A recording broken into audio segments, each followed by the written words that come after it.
Kriya Babaji Namo.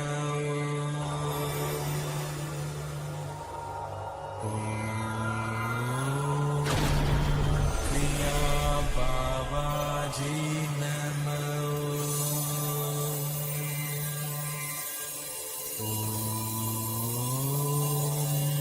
Kriya Babaji Namo.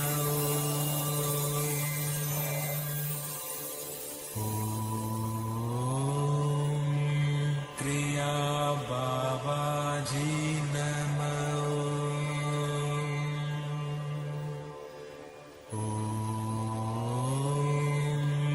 Kriya Babaji Namo.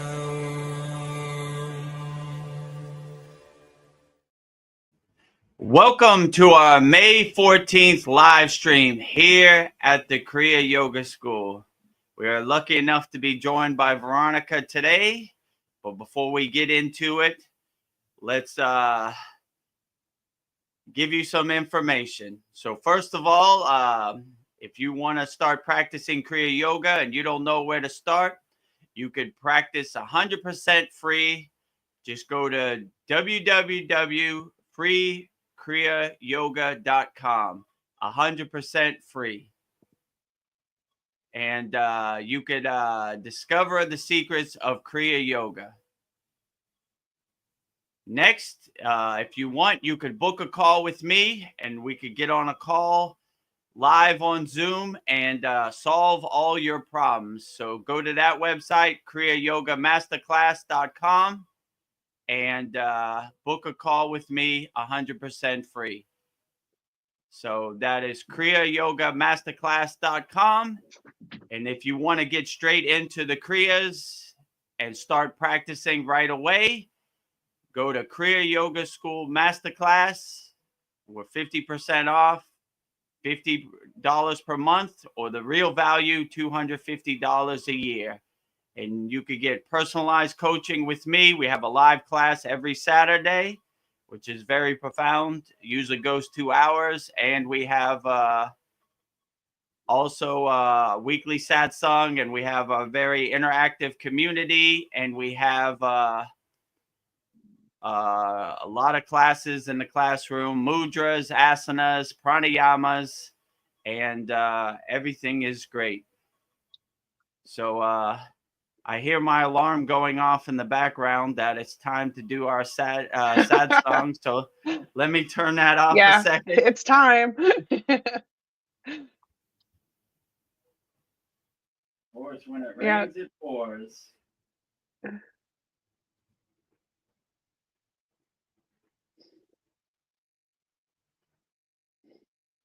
Okay. Okay. All right, back to it. So these things even happen to Vedagurudev too. So how you doing today, Veronica? Let's get into it. Yeah. Great to be back to our weekly Satsang. I wasn't here last week due to my work schedule. So I was touched. Everybody noticed my absence. It was that I wasn't here, so that touched me. So, but it's good to be back and I don't know, have our weekly conversations. I missed it. So I guess Paul said I'm your trusty sidekick. So I guess you're Batman and I'm Robin. So we're gonna I'm fill Baba those. G and you're Mata G. Yeah, that sounds better. So I guess we'll start filling those empty Kriya Yoga cups with the spirit of Kriya Yoga with our great conversations. So I'm great excited to have you back, Veronica. It Yeah. just wasn't the same without you. A lot But of you getting up and seeing my stomach in the camera, answering comments. You did great. So, but I'm happy to be back. So yeah. Yeah, we're happy to have you back also. Thank you. Did you want to do the Porni Sudi and we'll get relaxed and then we'll just dive right in? Yeah, that's a good idea. Let's just do Porna Sudi and get relaxed, get our mind in a state of stillness and calmness, and then we could get into it. So Purnasudi, complete yogic breath, is the easy way to start your day and end your day. It really calms your mind and your body. So basically, have a straight spine. If you don't know how to straighten your spine, imagine a string on top of your head. Pull that string up. Bring your shoulders back, chest expanded, and slowly and gently close your eyes. Inhale through both nostrils. Exhale through both nostrils.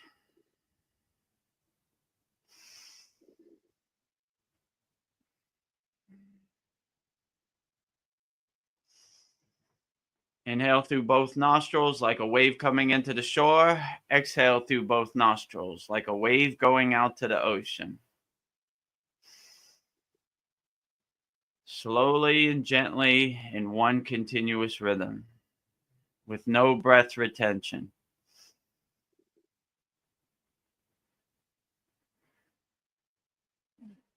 Breathe in the new fresh air through both nostrils. Breathe out the old stale air through both nostrils.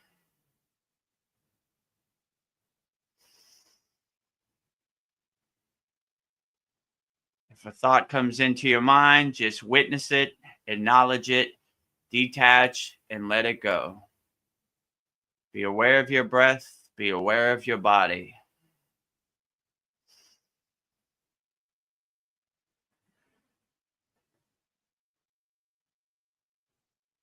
Become one with your breath.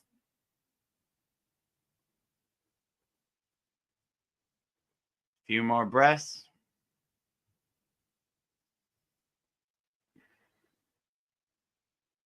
Inhale through both nostrils like a wave coming into the shore. Exhale through both nostrils like a wave going out to the ocean.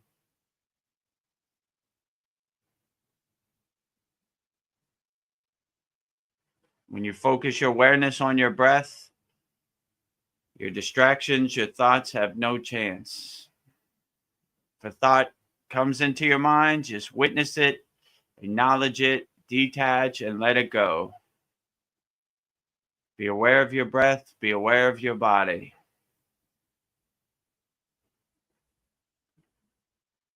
Few more breaths. Inhale the new fresh air through both nostrils. Exhale the old stale air through both nostrils.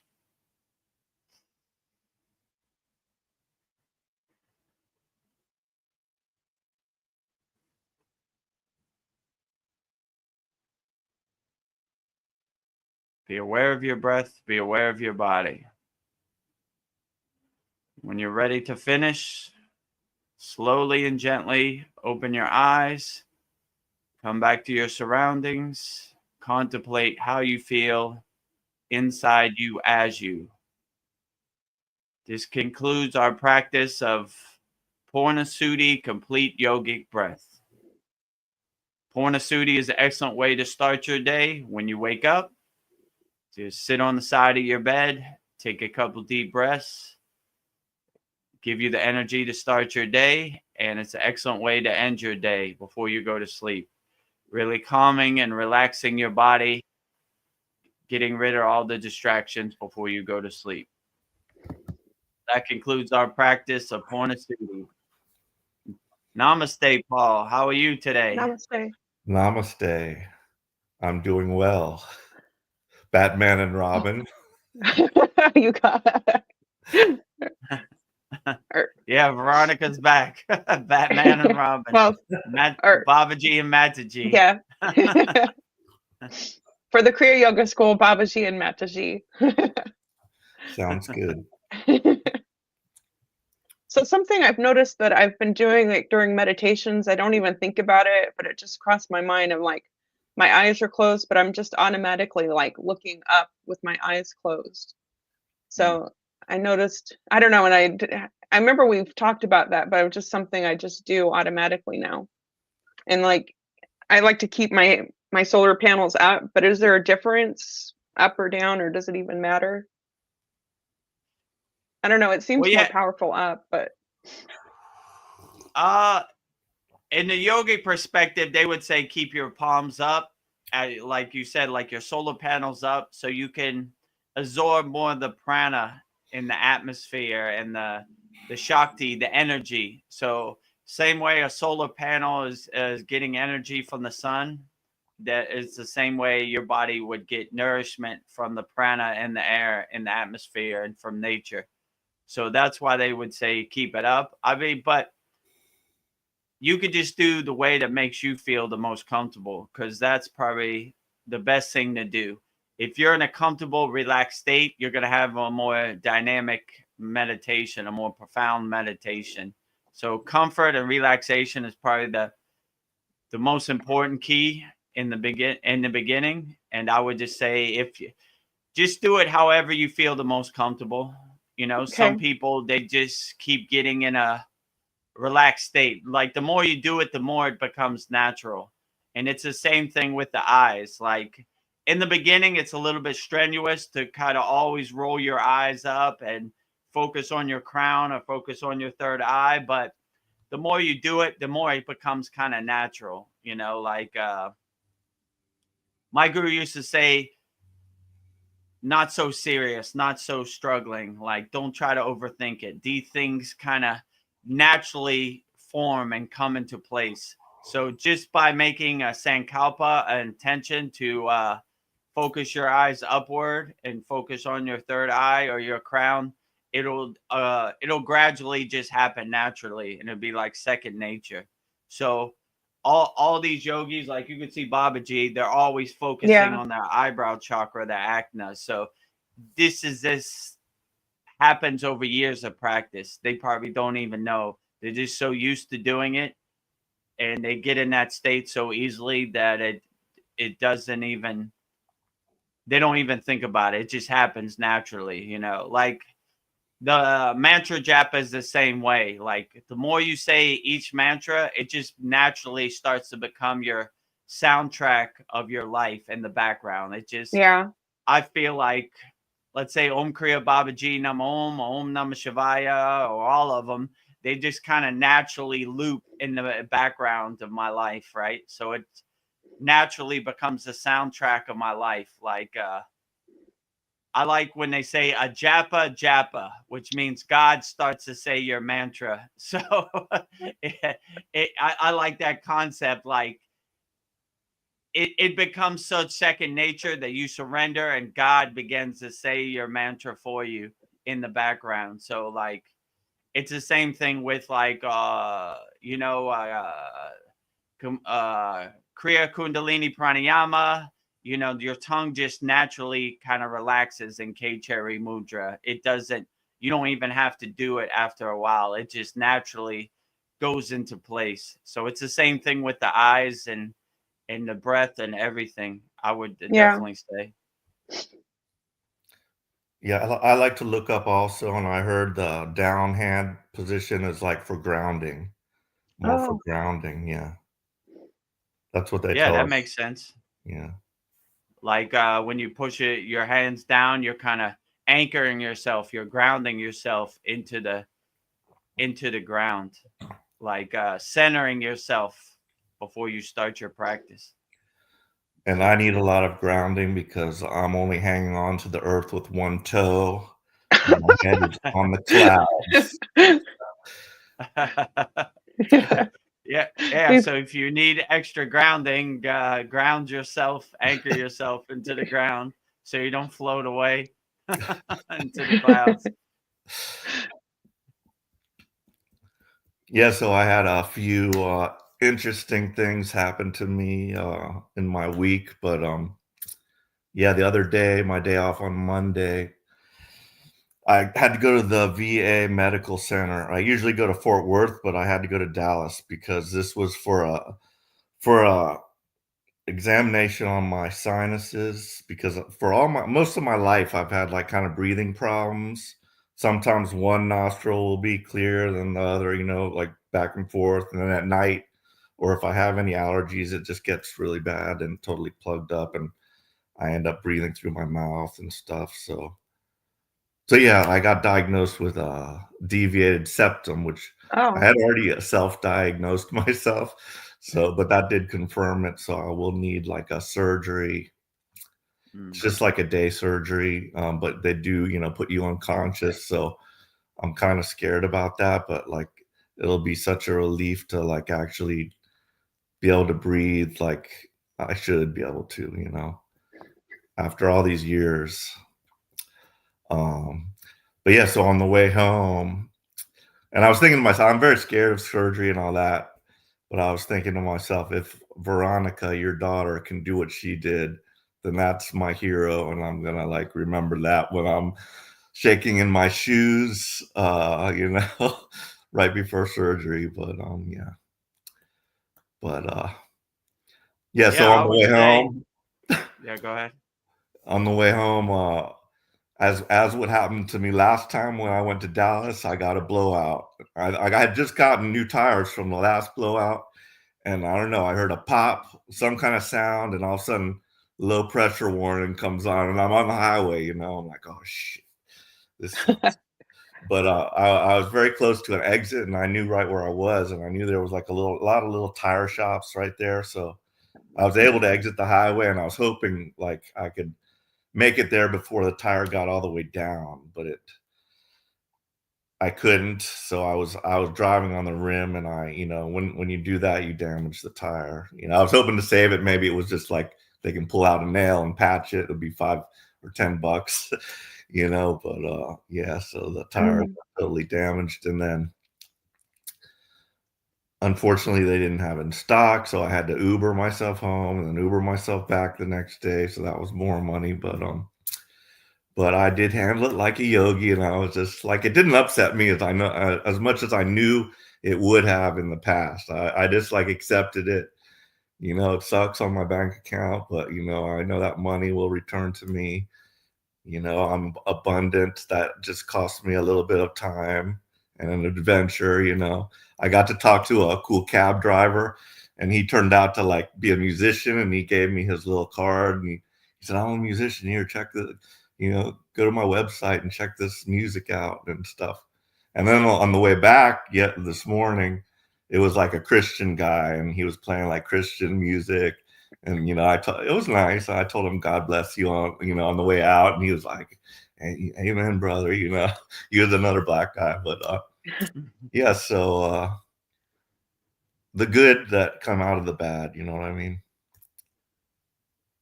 Yeah. Nice. Well, like I say, every day is a test as a yogi. I'm no exception. Like in the beginning of this satsang, my alarm was going off, and stuff comes up. So you just gotta put your chest out and keep your chin up, and no matter what happens, say, all right, we'll overcome it. Peaks and valleys.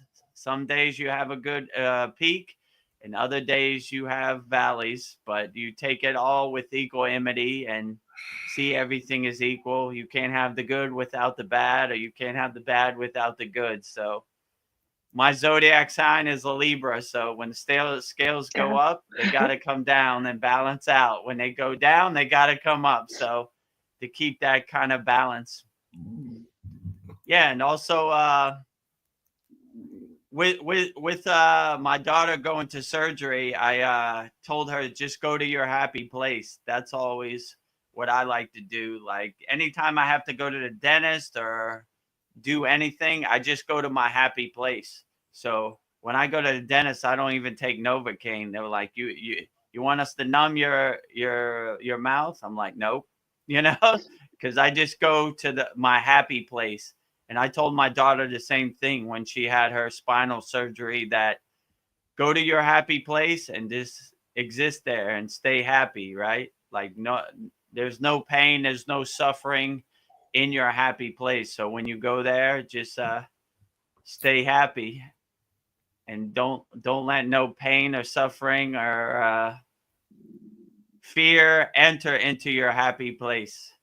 Just stay happy wherever your happy place is. If it's sipping on a coconut in Hawaii, or it's on the peak of Mount Everest, you are the creator of your happy place. So when you go to your happy place, nothing can bother you. So try to look at it as a good opportunity to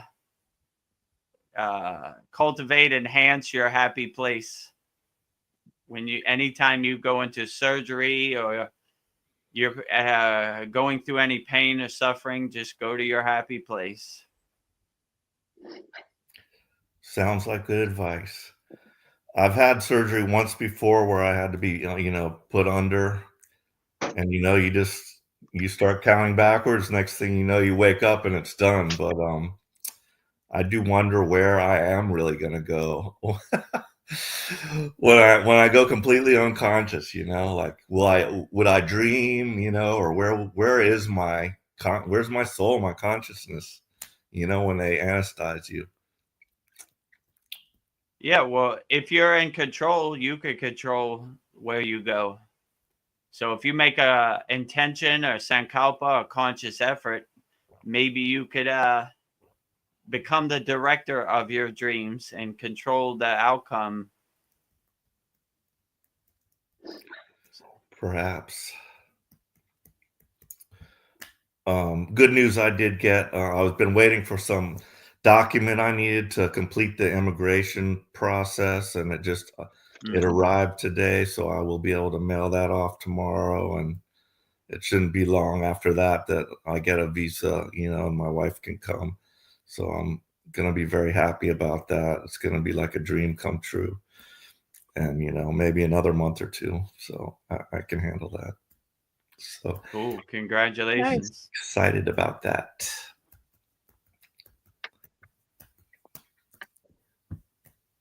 So when you're talking about going to your happy place, do you use your third eye, like visualize it, like looking up in your mind, like visualizing it? I don't know. And I was thinking maybe using your third eye to manifest things would be like visualizing it that way would be more powerful.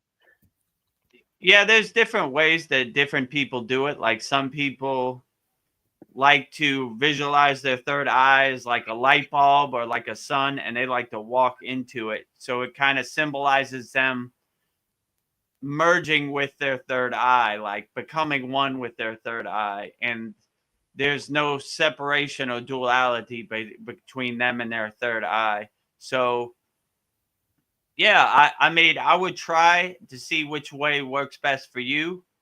I like the concept of walking into your third eye, and it kind of gives you the mindset that you are one with the light. You merge with the light. You become one with the light. So yeah, when you go to your happy place, if it really works for you to walk inside your third eye and be one inside your third eye, that's a good way to do it. But really, the best way to do it is what I always say, what works best for you. So I would try different techniques, and whichever one uplifts you and makes you feel the best to get to your happy place, then that would be the best techniques. Because some people, they could just go to their happy place. Some people need a more extra visualization to go to their happy place. It just depends what works for you. That is the best way. So a lot of people say a lot of things, but it really doesn't matter what works for them. It only matters what works for you. So I would try different ways to do it, and whichever way works the best, then I would lean into that way and cultivate it and enhance it, because that is the best way. When anybody asks me what's the best way to do this or that, I said, whichever way works best for you. Yeah. Whatever way makes you feel the best, that is the best technique. It don't matter what millions of people say on the internet about your third eye. It only matters what you feel in your third eye. So whatever works best for you, that is the best technique for sure. I would definitely say. Yeah, I just saw a video of this guy. He was like, with this third eye, like to solve a problem, like visualizing all the problems. And then he visualized them like in a ball of light, and then just sent it out to God. And then he visualized all the solutions coming back to him to like solve this problem. I thought that was really clever. So I'm going to try it and see if it works for me. But I thought that was a good way to, I don't know, it kind of reminded me of the Holy Yagna fire, like taking all your problems and then sending them out to burn them and getting rid of them. So But Yeah, these are good ways. Like, as you know, in our school, we have many ways to cut our emotions and burn our emotions. We're always trying to find good solutions to really detach and let go of our emotions. So, yeah, like they say, like write your problem on a piece of paper, burn it up in the candle. As you know, every full moon and new moon, we burn all of our members' problems in the holy Yagna fire. So we're always kind to let go of our problems and detach, like wave bye-bye to our problems. They go up in smoke. They no longer serve you. So yeah, these all these techniques are good, but like I just said, the best technique is the one that works for you. So if you see putting all your problems in a ball of light and sending them out to the universe and they send you back the solutions, that's a great way to solve your problems. And it really kind of detaches you from the problem, right? So, when you kind of visualize it going up in smoke or going out into the universe, it creates that separation that you are not your problems. They're just clouds passing in the sky. They're just water under the bridge. They're not meant to be held on to. They're meant to be let go of, yeah, when you can just let go of and see it doesn't really serve you in the present moment, then you really have a good perspective. Like, I am not my problems, my soul is not defined by my problems. It's just clouds passing in the sky, water under the bridge. So if you really have that separation of your problems, then you really have a good perspective. My guru used to say, your thoughts are like waves on the ocean, but you are the ocean.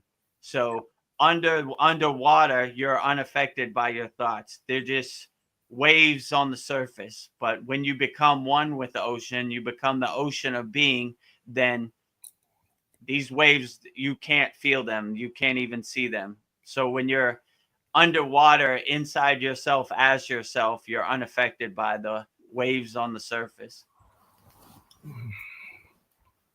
yeah. Problem I was like thinking trying to solve is like my money problems, and I thought I solved it, and then I got a letter in the mail from California state tax from 2020 saying that I owe them $2,700. Oh my So God. I need to utilize this.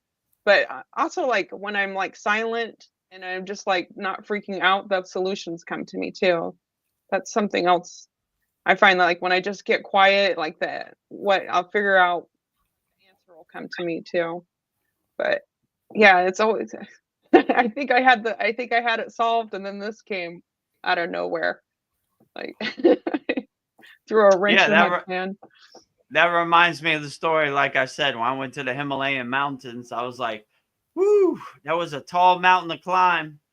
I was like, we made it, Baba. And he like looked at me, and the other yogis looked at me. They were like 20 kilometers that way, like, oh, you think you solved your problems? Well, we got a lot more problems to come.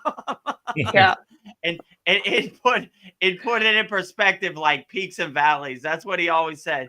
Peaks and valleys, Vedagurudev. Go up one mountain, go down another mountain, Your car's running smooth. Tomorrow your Nope. car has a flat tire. Yeah. All right. Well, keep going, keep it perspective, And you really begin to see the only thing you could really control is how you react to these things. So if you react in like equanimity, like, all right, these things happen. Tires don't last forever, like when you go up the Himalayan mountains, you go up, you go down. There's millions of rocks, there's winds. It's all part of it. So if you more enjoy it as an adventure, like, oh, look at this. Interesting. Today I got a flat tire. Well, we're going to have a adventure. How am I going to solve this problem? How am I going to overcome this problem? Then you really have different perspective, and it doesn't affect you, but it's a war zone out there, California state tax is coming. They Yeah. made their money. They're going bankrupt. If that was 5 years ago, and I gotta find the records from this. Good God. Yeah, and they have no compassion. Like, can't you let it slide? It was 5 years ago. I don't even remember what I ate for dinner yesterday, let alone what I did 5 years ago. Like, come on now. You know? Yeah. If you want the money, you should have asked for it 5 years ago, not 5 years later. Yeah. You know? So I have to use my yoga superpowers, like Paul says. Like, Yeah. yeah, definitely put your yoga superpowers into play. I'm like, Yeah, taxes. That's the only sure thing in life. Death and taxes. That's what my mother used to say. There's always death and taxes. keep me in prison with this debt society. Like, I want out. Yeah, they definitely want to keep you in that that loop that you know, it's hard to get ahead these days, let's say it like that. Like, you know, like it's really hard. They always got some hidden cost or something to hold you down. So yeah. Yeah, I don't know. Just trying to figure out what, you know, what I can do, if I can get it forgiven, or set up a payment plan and they get a slow drip, or if I claim bankruptcy. I just need to figure out all my options. I want to get my. For me personally, I start building up credit card debt. That's what the natural next thing happen. You'll have to charge it, and then you'll have to make minimum payment, and then you'll pay like a huge interest, fee. That's true. And then you just have to chip away at that credit card. You know what I mean? But yeah, another funny story that happened to me. I gotta really laugh at this. But I'm kind of like a supplement junkie, you know. So like while I'm watching all my like secret reports from, on Rumble and stuff, they're always touting these new supplements. And so I heard of this one called methylene blue. Has anybody heard of it? I think Mariana. I heard you mention it. Yeah, Mariana, I think said something too. But anyway, I decided I'm gonna try the methylene blue, but I got it, and I read the bottle, but it really didn't tell how much or what, how to do it. And it had like a little card in there that said stop, like it wanted you to go to that, web address and find out the information about how to dose it or whatever. But, just being like a normal man, I just like, just like my other ones, just like take a dropper full and like just under my tongue, just one squeeze and that should do it. So I did that, and I was fine. But like maybe like 5 minutes later, like before I left to go to yoga, I went into the bathroom and I looked at myself. My whole mouth was like my teeth, my tongue, all my lips were completely blue. Oh my God. Because it actually is blue, and that's why they call it methylene blue. But I was thinking, oh, that's just the name of it. I mean, or it might be like a light blue, but this was like a blue dye. And so like, I was just imagining like, what if I had showed up to yoga without checking myself first? And I had to brush my teeth like 5 times just to get it somewhat good. But anyway, you're supposed to mix it with water. You're helping people out there with this. But it's supposed to give you energize your mitochondria or something like that. And I did feel kind of like I got like an energy boost from it. So I don't know, but definitely don't take it straight. Yeah, I don't want blue teeth. Hi, everyone. Namaste. Namaste. Stay. Happy to see you guys. Happy to see you too. Yeah. So I had also a question about the seated positions. So, is there any advantage to the lotus? You know how different asanas provide certain benefits sometimes, but like I was wondering if there's any particular advantage of the like lotus position versus, is that Padma asana? Is that the way you're Yeah, sitting right Padma now? Asana. Yeah. No, this is called Sita Asana. Oh, This is Sita half asana. lotus. Okay. And Padma Asana is full lotus position. Okay. Okay. But yeah, is there any benefits or advantages, and especially like as far as meditation? It just seems like natural for me, like to be in that position when I want to meditate. Like I would find it a little hard to just do it seated or laying down, but like if I'm in that position, it kind of like just triggers something in me to want to, meditate. Because it's just like a very natural position in a sense, but that's how I like to sit, but I did notice like when I'm in lotus position, if I force my leg up there, it feels very stable, like because it's those feet are like pushing down on my knees, and it's like I'm like rock solid to the ground. You're But right, Kyle. You're definitely right about that. Oh, you're in lotus position. nice. So your take any advantages, or especially for meditation and everything like that?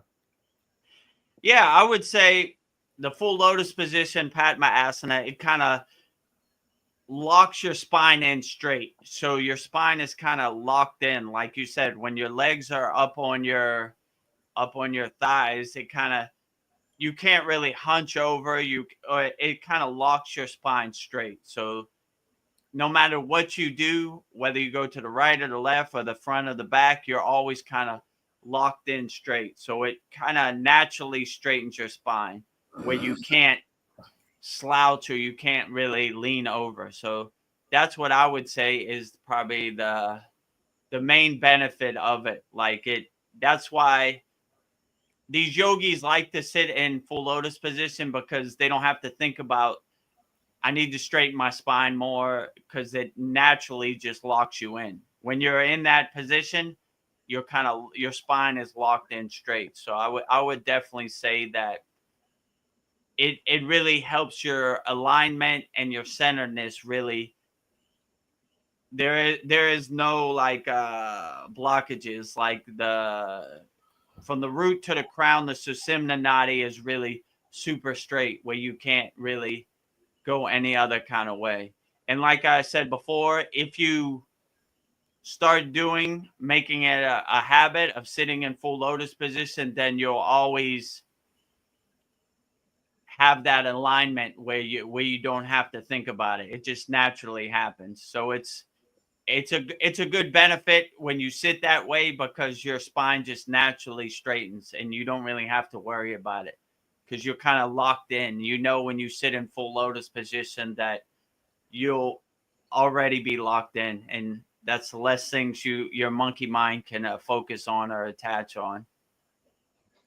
And the sitting on your meditation pillow helps you lock in better, or I don't know. Yeah, it more, instead of leaning back, you more lean to the front, right? So you're more, it brings your knees down on the floor more, and it brings you. Let me see. So I have this meditation cushion. I even have for the car. Yeah, go ahead. I even have a cushion for the car, like an Everlast cushion when I'm driving, because I used to do Uber. And so I was very aware that having a straight spine while sitting is very important. And I used to get backaches because I was driving a lot. So I used to slouch, naturally, not because I was, it just naturally happens. So I said, I still got to make money, but I don't want to put my health at risk. So I always use a pillow, regardless if I'm in full lotus position or not. Although I also alternate. I don't put the same leg up. If I put the right leg up first and then the left, then next time I'll do reverse. Good idea. Yeah. Yeah, that's a good way to do it too. Like you loosen up. So if you do the lotus position on both sides, and if some people find it easier to do it on the right side, and some people find it easier to do it on the left, but if you make a practice of doing it both sides, then you could do it. You kind of balance out yourself. So I like to, like Tibor said, make it a practice of doing it on both sides, so it's easy to do it both kind of ways. Because if you do it too much on one side, then you start to favor that side, and the other side it starts to become harder. So you kind of want to keep that balance. When you mention about locking in position, you do lock in naturally. I mean, it's effortless. Yeah. Once they're on top, like Kyle said, it naturally pushes down on the knees towards the ground. And if you're on a pillow or on a cushion or on memory foam, even better, because you get the vibration, like the law of Isaac Newton, every action has a reaction.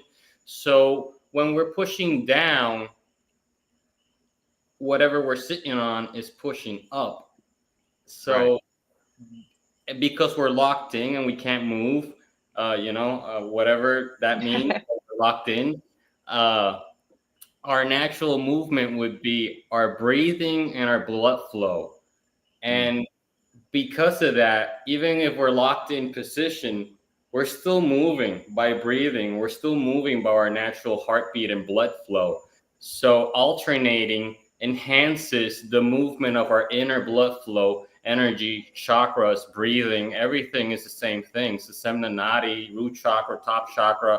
It's always on a loop. It's like the circle of life, constantly operating, even if we're not practicing our asanas. Even if we're on our day-to-day routine, it's always operating, regardless of we're conscious of it or not.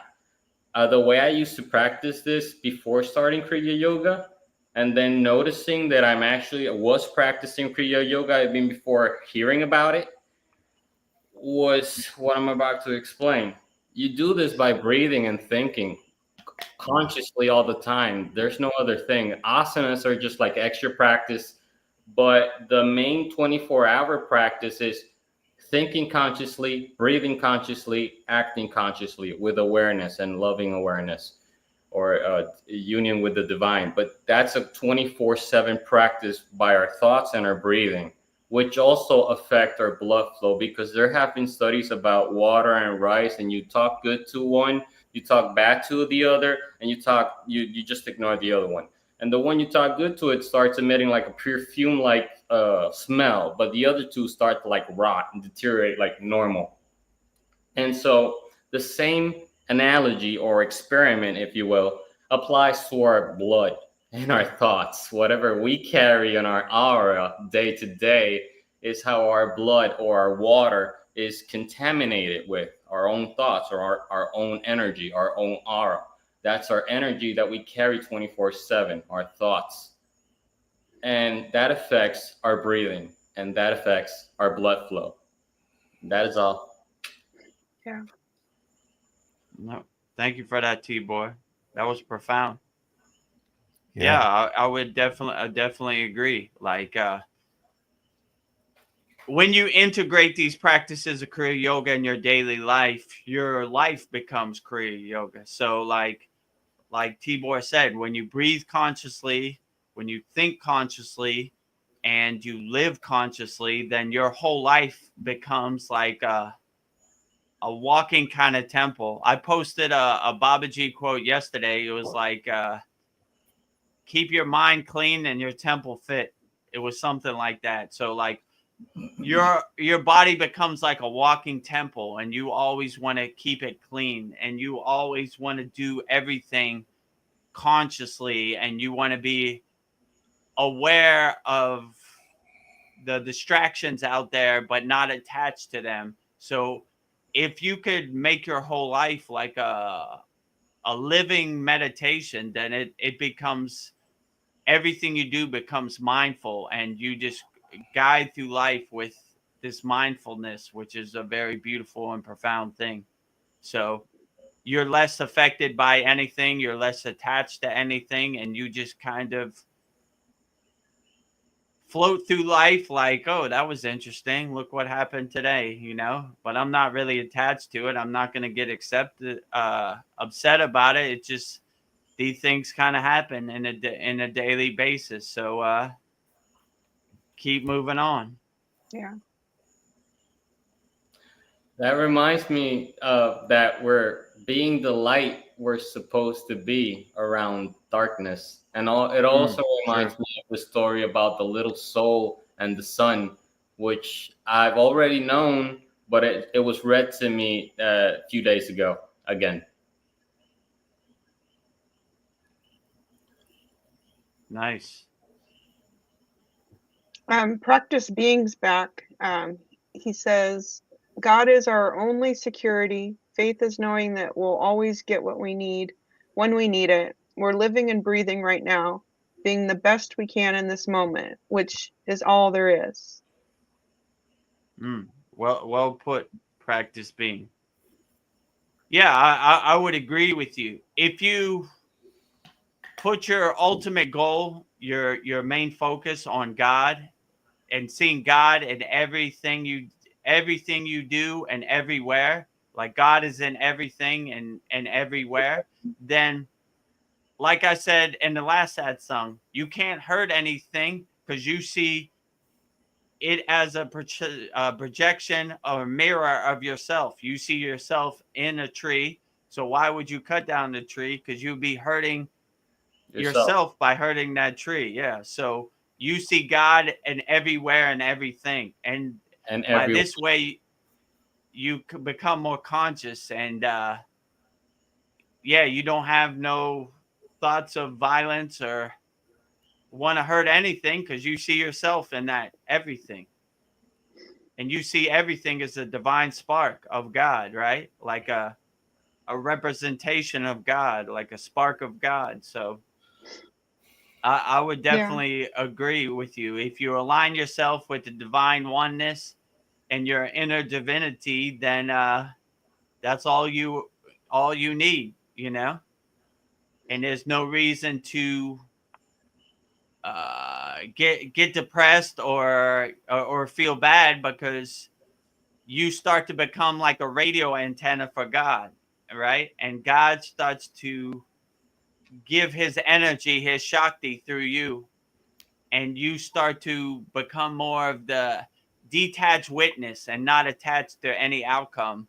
And you just kind of watch the play of the play of Maya on the stage of the world, if you know what I'm saying. And you just get your popcorn and you just sit back and watch it. Like, I'm not attached to this movie. I don't think I'm an actor in this movie. I just watch the movie from a distance, from my seat in the audience, you know. So and you start to, like Practice Being says, you start to focus more on what serves you in the present moment, and stuff that other people do, you begin to see is it doesn't really serve you. That's good for them, but how does that serve me in the present moment? So you begin to cultivate and enhance what really uplifts you and serves you in the present moment. Yeah, I was thinking about what Tibor said about slouching when we're driving, because I've been paying attention to that for myself personally. And like I catch myself, like I want to keep my head against the headrest, and that's how I know if I'm not. And also my mirror position, if I'm at the right tall position, I mirror. But if I'm starting to slouch, I have to want to adjust my mirror. But yeah, so I'm trying to maintain that, and I'm just realizing how difficult it is just to maintain your focus on some simple things like maintaining a straight posture and the breathing. Like I constantly just let my automatic breathing take over, shallow, automatic breathing, and like instead of just like a nice steady and deep breaths to calm me. And thinking about my posture and stuff, I'm just like realizing how like schools sitting in these like chairs for long periods of times. Yeah. And like I would always slouch because I was also tall, and I didn't want to be seen, you know, so I'm kind of like slouching down. Yeah. So that's kind of We've how all my, heard that, regardless of our stature. yeah. But yeah, it's just interesting what and when I'm focusing on my breath, my monkey mind can't wander around as it likes to, you know. Yeah. And that's an Yeah. effort. That's actually Go ahead. an effort, because that's what we deal with, every single one of us human beings, with our minds and our thoughts. And that's the effort right there. Controlling, or domesticating the monkey mind like a pet. Yeah. That's a good way to put it. Yeah. Taming the Domesticate. wild monkey, right? Because if we Yeah. could do that with regular monkeys, heck, they would ask for tips if you tell them and teach them to. So why not our monkey mind too? Yeah, absolutely. Yeah, I agree with you, Paul. Like before I got on the path to Kriya yoga, I used to DJ, right? And all I would do was hunch over and touch the turntables or the CD player. So when I got into Kriya yoga, that was hard for me because my back was permanently curved from all those years of DJing. But it's possible. You just kind of got to make a conscious effort to, like I said, imagine a string on top of your head, pull that string up, bring your shoulders back, chest expanded. You just kind of, that's why I like the lotus position, because it helps me from not getting back into those bad habits or slunching over, right? Because it's hard to hunch over when you're in the lotus position. So it kind of keeps you more locked in and more focused. And like my meditation cushion, it brings your more knees down instead of more knees up, So I'll take it out. Like you see, like Oh, yeah. without I would sit like more like that, like, I mean, it's still, but it brings your more, it brings the focus more down on your knees. So you could sit. That's why I like it. And it looks good for the kids at home. Yeah. Makes you look cool. It makes me look cool. It's a cool presentation, right? Well, I know I hunch like when I'm driving in heavy traffic, because I'm just like, incoming traffic's coming this way and I'm watching all the crazy cars. So I feel like I'm more in Yeah. control if I'm hunching. But Yeah, your head is on a swivel. Yeah. Because it's a war zone out there, especially traffic, right? Which way they're coming, where they at, Yeah, it's like a defense mechanism. But if I'm on a country road, I can sit straight and just be like smooth yeah, driving. nothing to worry about. You know what Kyle said about adjusting the mirror, but we do that regularly when we're sitting up straight. But then he said he adjusted it because he's slouching. Then don't adjust when you're slouching, because that way you need to go back to the straight position to look back. Right. Yeah. I was kind of meaning that alerts me when I think I need to adjust the mirror. That alerts me to that I'm doing the habits slouching. But even if we think we're not doing it right because we're still, slouching, and we still need to consciously move, that we can consider that oscillations.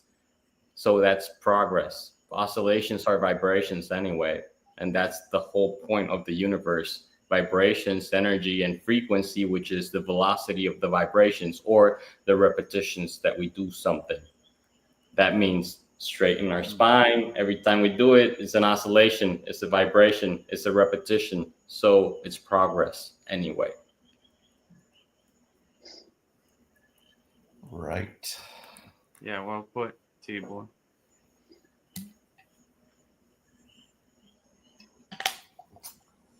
Well, this might trigger some people, but I believe in God, just not religion. But I was thinking, what if religion didn't exist?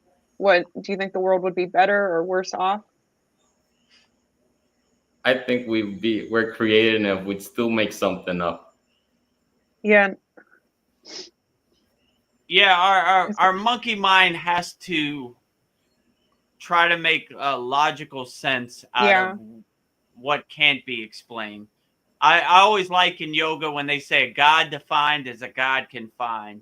So I always don't try to make sense of God because, like I say, I said before, like in a satsang, it's above my pay grade. It's beyond my comprehension. I have no clue what the source or God is doing right now, and it's probably beyond my comprehension anyway. But I would say, in my perception, that on a higher astral plane, there are no religions, let's say. It's more of a universal, harmonious kind of energy, I would say. Like, how would my guru say this? He used to say,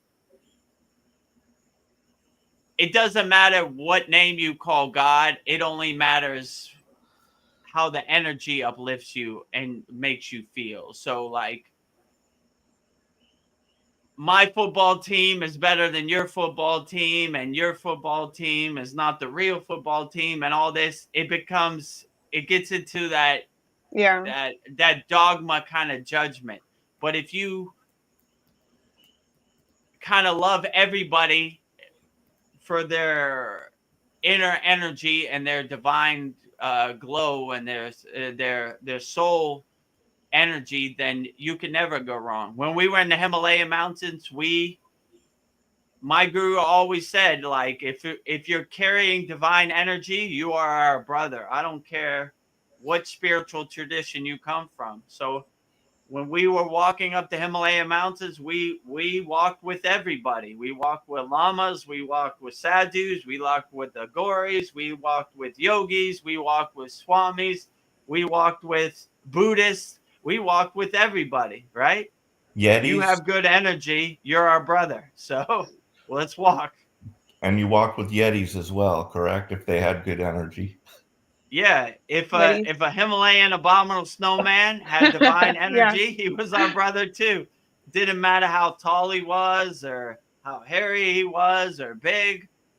You have good energy. You are our brother. Come into our tent for some tea. My cave is your cave. So that's how we and other spiritual traditions looked at it that way too.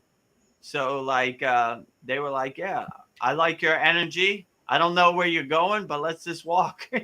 Yeah. And if you go to Lake Shrine SRF in Pacific Palisades, California, they have shrines for every spiritual tradition. They respect them all, you know? It doesn't matter what name you give to God, long as it all goes to the same place anyway. So, tomato, tomato. But when you separate that, divide and conquer, my God is better than your God, and we're the chosen people, and you're not the chosen people. And heretics. Let me tell you a story. Yeah. Heretics. Yeah, heretics. So, you know, that then you start getting into that judgment, lower state. I'm better than you, and you're lesser than me. And so we don't really need that. We only need uplifting energy, you know, not judging energy. Yeah. So whatever spiritual tradition you believe in, it's perfectly fine.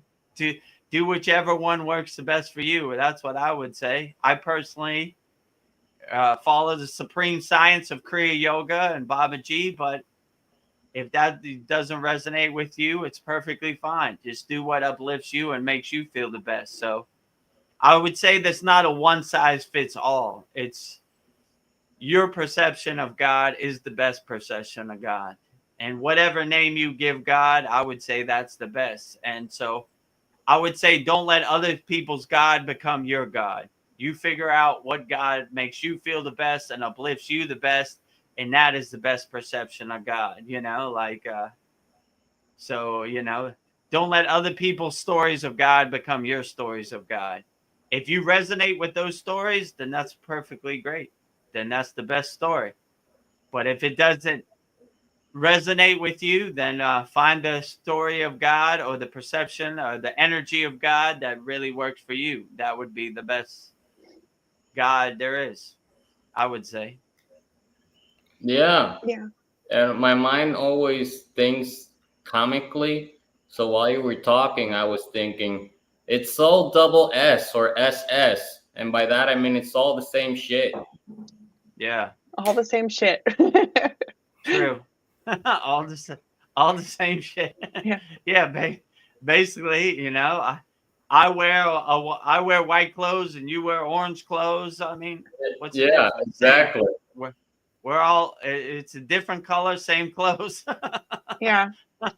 You know, so long as you uplift, as long as you carry the white flag, not the dark flag, let's say, right? Long as you're helping people, loving people, being compassionate to people, helping people, then it doesn't matter which football team you play for, you know?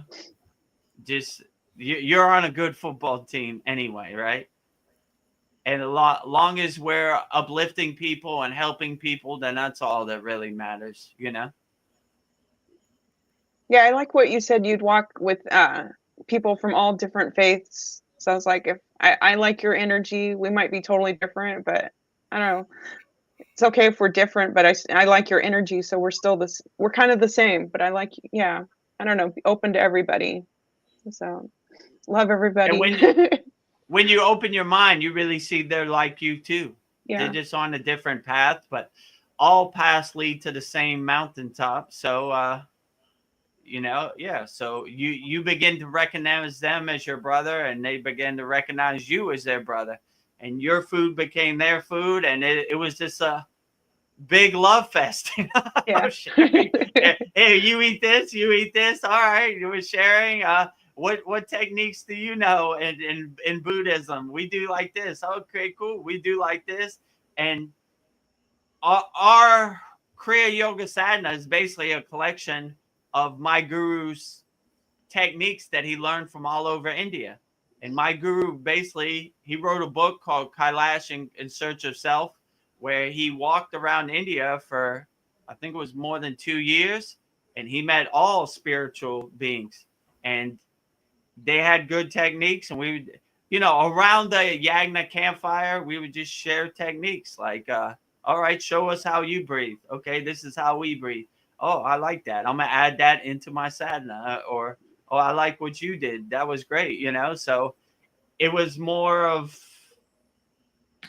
you're on the same frequency as me, so we're able to communicate, you know, better, right?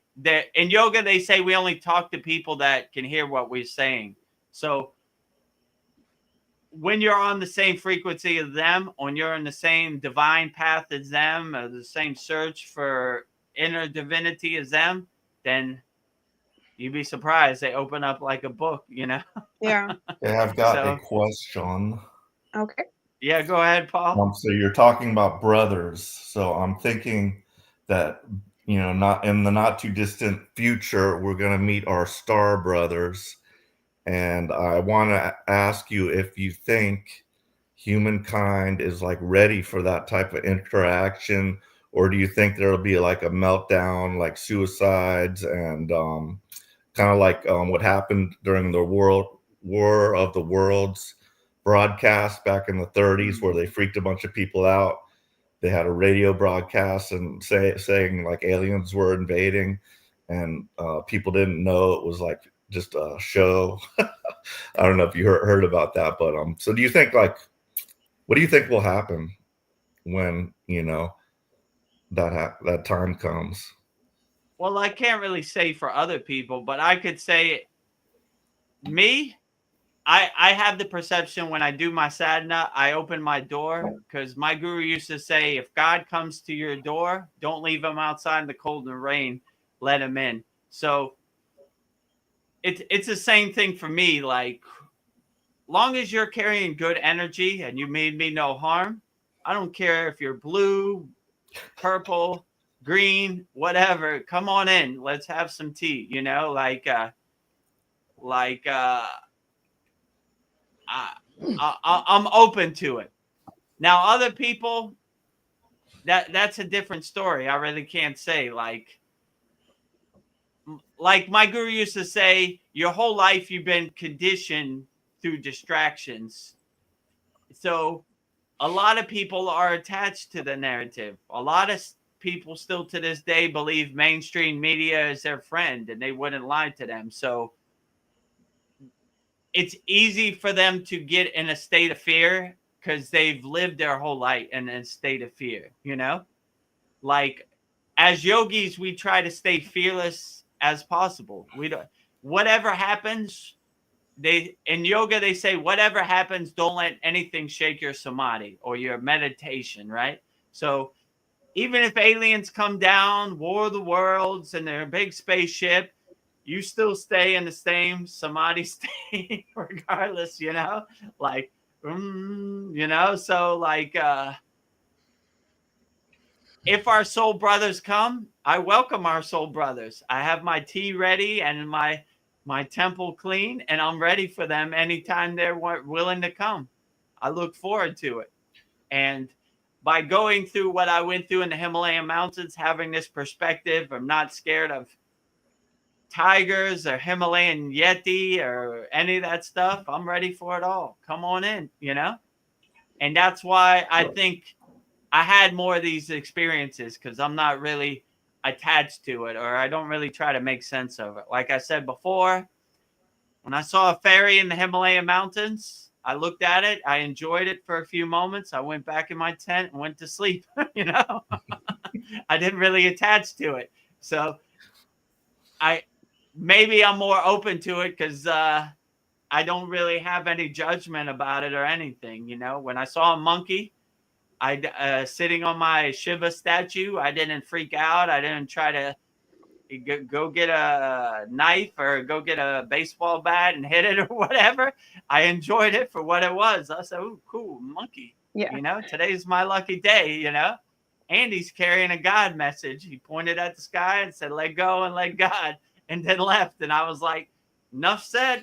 No need, nothing else to add. I didn't try to ask, wait a minute, monkey, I have some questions about the universe, you know? I said, good enough. I'm happy. I'm satisfied with the answer I got telepathically. So, yeah, same thing with these aliens. I have my tea ready. I'm ready for them. Whatever color they are, whatever form they have, long as they're not harmful or trying to hurt me, or if they're trying to uplift me, I'm open to the message anytime they're ready.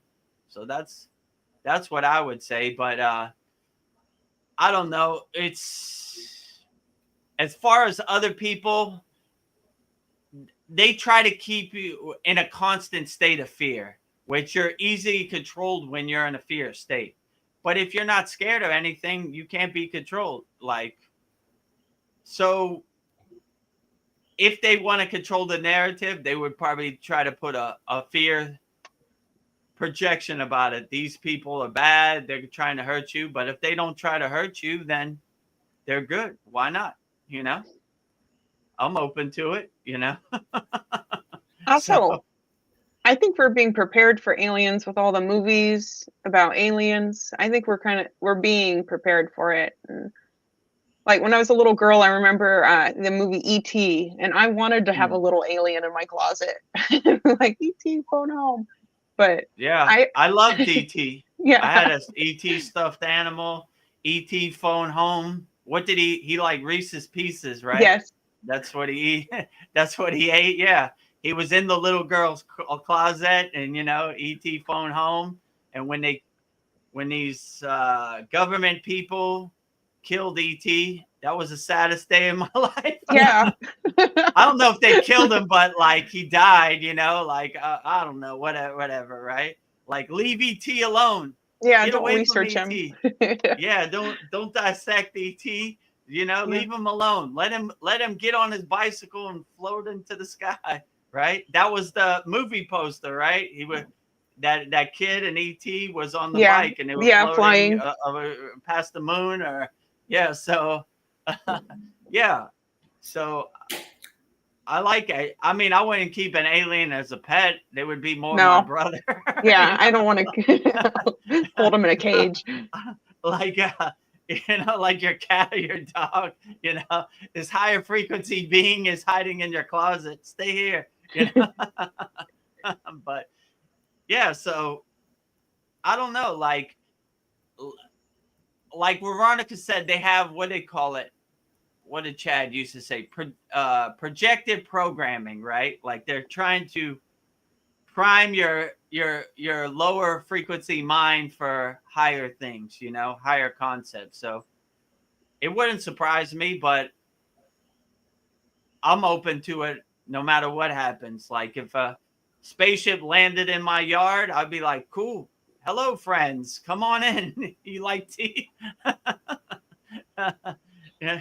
Tell me about your journey, telepathically, or can you speak? Can you communicate with words? What do you need? You've had a long trip. Here's my bed. Take a rest. How do you recharge yourself? So I would be open to the questions. Same way I'm open to other spiritual traditions. Tell me about your spiritual tradition. What techniques do you do? What do you like to do? What uplifts you? What makes you happy? This type of stuff. So yeah, I'm open to ET. So I leave my door open to my room. So anytime ET, aliens, whatever, want to come in, it's wide open. Don't even have to knock. When you said, usually they portray the ETs as evil, though, so they want to use that, like I heard, as like a scare tactic, like the fake alien invasion tactic, like a false flag that they use to create fear and panic in the population. But yeah, I've heard that a lot of those films have like purpose behind it, and also some basis in truth of things that happened.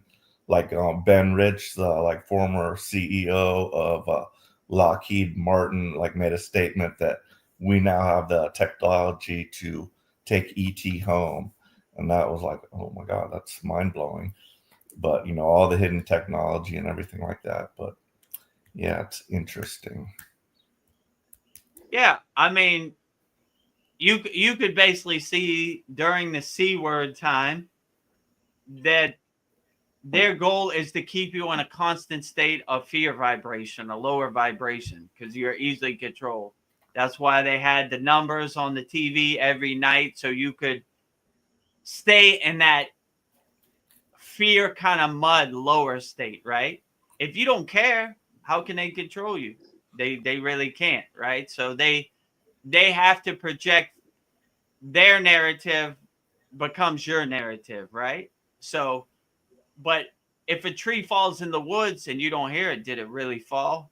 So they want to make sure you hear the tree, because if you don't hear the tree, then you don't care. So their job is to more make you easily swayed, let's say it like that, like do what they want, right? But you're the king of your castle and you're in control. So no matter what they want you to do, you control what you do. So I wouldn't, when they say go right, I go left. Let's say it like that. Like I don't take the truth from habitual liars, if you know what I'm saying. So I use my own discernment and my own judgment to figure out what's true and what's not. So if they tell me these aliens are bad, I want to find out for myself. And what's the worst thing that could happen? They could destroy my physical body and give me the lightning path to ascend. So, like, thank you. Thank you. Now I'm taking the golden flight. Vedagurudev, why are you here so soon? Well, I got alien shot me with his laser. Oh no. Yeah, here I am. Coming home. You said Vedagurudev, God is everywhere and in everything, and I added in everyone. Right. And I was also thinking how number 3 is included as a representation of divine Trinity, maybe Father, Son, and Holy Spirit, but also in everything, everywhere, and everyone. There's also a 3 there, True. representing every single thing, biological and non-biological, air and rocks and water, and spirit also included, you know, because father and son in a way are physical things. There's a father biologically, there's a son biologically, but the Holy Spirit is an abstract thing that science has failed to measure. And so that's faith. Holy Spirit also, things that can't be explained. Father and son, we could explain it by our own logic, because we can't still explain how we are made human beings, other than, you know, we have sex and we're born. But how did we became a human being first? We were parasites, microscopic. Yeah. But in a way also, maybe the hardest teaching in Jesus' New Testament may be, because God is in everything, everywhere, and everyone. Love and pray for your enemies. Love and pray for those who hurt you, because we're all from the same source as Vedagurudev, and it's all double S, as I stated earlier. It doesn't matter if it's Krishna or is it Vishnu or is it Buddha or Jesus and God overall. Allah, Jehovah. Yeah, I would agree with you. If you see God in everywhere and everything, then that means my bad. Also in aliens, extraterrestrial. Yes. God is in aliens. That God is the aliens, because he's everywhere, everything, and everyone, even if, you know, we're not familiar with it. Yeah, that's what I was gonna just say. Like, if you see God in everywhere and everything, then these aliens are a representation of the divine spark also. True. If they have a different form or not, it doesn't matter. As long as they are peaceful and higher consciousness, then they are our brother, and they are. Thus, free will is a universal law for every single being, humans and aliens, because some aliens are good, some aliens are bad. Most humans are bad, most humans are good. Heck, do I even know what I'm saying? I don't know, Freud. Tell me. Yeah, I would definitely agree, right? Like, I would say, if you meet an alien, or there is what they call it, disclosure, it comes out that there are aliens. So long as they're representations of God. I mean, if you could travel through the universe, you probably reach a state of higher consciousness where you're beyond, hopefully, the lower frequency harming, fighting people, and, you know, hopefully you just want to live in peace and harmony, and that would be great. So I would definitely say, but if you, that's I why would definitely. Yeah, my bad. I'm constantly interrupting your flow of words. No, it's okay. Go ahead, T. Because in Kriya Yoga, Babaji's like the ultimate goal. Like, he achieved union with the divine, did not see death. And Veronica said a few Satsangs ago that how that reminded her of the movie Lucy with Scarlett Johansson, where she achieved so much knowledge, wisdom, I don't know, however you want to call it, that she disintegrated and became everything. Just like Babaji is also everywhere and everything and everyone. And she communicated with Morgan Freeman saying, like, bitch, I'm everywhere. I'm even in you. Yeah, so like Scarlett Johansson reached that higher state. If you reach that higher state and you see yourself everywhere and everything, you see yourself as a tree, you see yourself as the alien, you see yourself as a mirror reflection in everything and everywhere, then In how that could sense, you harm anything? the word fractals, which is very used in spiritualism and mediumship, and ways to explain spiritual things, and Mhm. visions of the future, or manifestations, or however you want to call it, receptors. They use the word fractals as like multidimensional possibilities. And so fractals also implies mirror-like experiences. Everything, everyone, you're me, I'm you. And whatever Yeah, you're saying, I'm actually saying to myself. And hence, whatever we do to harm anybody else, we're harming ourselves. true. Yeah, I would agree with you. If you see yourself in everything and everywhere, why would you hurt anything? Because you'd be hurting yourself. Yes. So why would I hurt this tree? I'm hurting myself. Love And thy brother like you love yourself, and love God above right, all things. There's three, there are two: God, you, and the other, or God, the other, and you. It's not really, it's kind of sort of ambiguous, but self-feeding and loop feeding. Well, even like this conversation, I'm about to say something, and one of you guys say what I was just thinking, and I always think, like, Exactly. There we go. are right. my thoughts and feelings mine, or am I sensing others consciously or subconsciously? I think we all are connected somehow. It's basically God talking to himself, experiencing himself through every one of us, with every single word, every single feeling, every single experience, emotions, revelation. I got that finally. What he said is actually pretty interesting. That dude knows something, bro.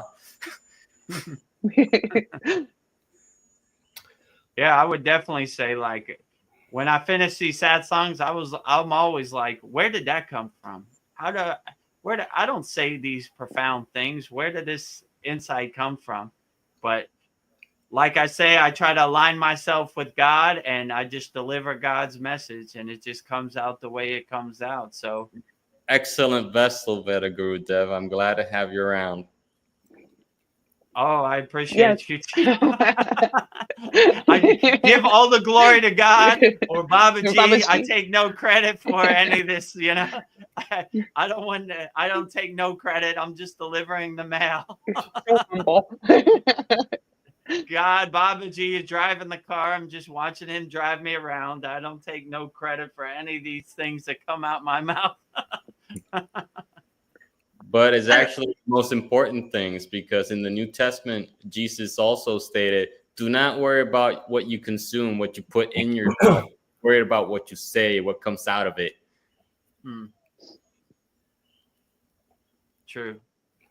I was thinking, like what Paul was saying, that we would freak out if aliens presented themselves. I think it would be a shock, but I think humans are resilient, and we'd wrap our heads around it. Like, Yeah, we're like start. sneaking right to it with Guardians of the Galaxy, and Yeah. making it cool like that. Yeah, well, I loved Star Trek growing up, and I thought it'd be so cool to like be on the spaceship with Captain Kirk, and like visit new worlds and meet Spock, alien you races. gotta teach me how to do those things. I mean, is it transferable? Can I also learn what you do? I don't know, Yeah. man. Considering you're from another planet and we're not related biologically, I'm just saying. Yeah. The more, we think we're different, but we're all the same. Yeah, exactly. Yeah, I was go gonna ahead, say Paul. I was a big Trekkie also, and Yeah, I Star love Star Wars Trek. and everything. And I read like sci-fi, so much sci-fi and fantasy stuff. I've recently watched Dune 2. I liked it more than the first because it Yeah. was more like history drama, but the second was more action-packed, and I enjoyed it more.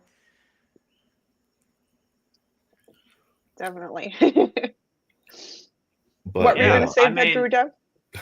when I wake up, I would just I look at every day like a venture. Like, oh, what's Babaji got for me today? I'm excited to jump out of bed. So it'd be a super adventure if there was a spaceship landed in my yard. I'll be like, whoa, let me go out and see what they're talking about today. How does this thing work? Let me just sit in the back of the spaceship and be a fly on the wall what do you guys eat? Like, I have so many questions. Yeah. It'd be like Christmas, better than Christmas, right? Like, Why is there how you nothing get- on the wall? It's just like all silver and it's like an egg. How are you even standing? You don't even have a monitor. What are you looking at? How do you drive Yeah. this thing? And it's right, like so Yeah. many questions, Yes. right? it's thought You drive based. this with your consciousness? Show me. I want to drive a car with a consciousness, Like, can I drive the spaceship? And they're like, It won't- dude, check this dude out. He thinks he's enlightened. Like, what God do you pray to? Please enlighten me. Let me know. I want to know, like, what is your perception of God? How do you perceive divinity? Like, so many questions. I mean, yeah, it's like Christmas, right? Practice being, he has a good comment. I agree with Practice Being. Practice Being says Vedagurudev is a great listener, always letting others speak first. Yes, thank you. Oh, I don't know. I'm just trying my best, Like, the reason I created this satsang, because I wanted to listen to what our members had to say more than I went. I mean, I talk enough, like on the Saturday class, and so I enjoyed the conversation, and I have an open mind, and I like to listen to people, and I like to contemplate on their comments and on their what they say. So I always try to keep an open mind. So before, when I started this Kriya Yoga School, I had a partner named Chad, and he posts a lot of these thought-provoking videos, about aliens, about consciousness, about all kinds of stuff, conspiracy, they would say, but I think maybe true, So I always try to keep an open mind, like, interesting. There's a sun over here, and there's a sun over here. 2 suns. Woo. Who knew? 2 suns are better than one. Yeah, who knew? So I try to keep an open mind. Same like in the Himalayan mountains. I'm open to everything. Like, I like the energy from the Agoris. Most people stay away from the Agoris. They think they stink. They're homeless. They don't shower. Whatever they say about them. I like their energy. Their outer body might look like they haven't bathed in a long time, but their inner energy is immaculate. So I enjoy that. So I try to keep that perspective open in any time. So I'm open to listen to anybody's perspective, and I'm not going down with the ship. If you know what I'm saying? Like, what do they say? I heard somebody say, blue no matter who. Like, no matter what happens, I'm always a Democrat, right? I don't want to be that way. I'm open to all spiritual traditions, and I'm open to all forms of divinity. I want to see, come land in my yard. I'll make a nice landing pad for your spaceship, and let's talk, I don't want to be in a fear state, that fear state, right? Because I think that scares them off. So I'm open to all spiritual traditions. Yeah, and maybe it'll make I'm you better. listening to anything, Yeah. That Maybe was, I could put my knowledge on top of your knowledge, and I can have more knowledge, right? So I'm trying to stack as much knowledge as possible. Sorry, Paul. Go ahead. thinking We got about the Agorian monk path. Isn't it of more service to be doing something like you're doing? Isn't that kind of selfish to just just exist and not like kind of interact with society? And it seems like it's more of a service to be a mentor to other people and things like that. So I was just thinking if that was like a kind of a selfish thing, just, I mean, I can imagine how freeing it is. Like, it would just be so freeing just not to care about a thing.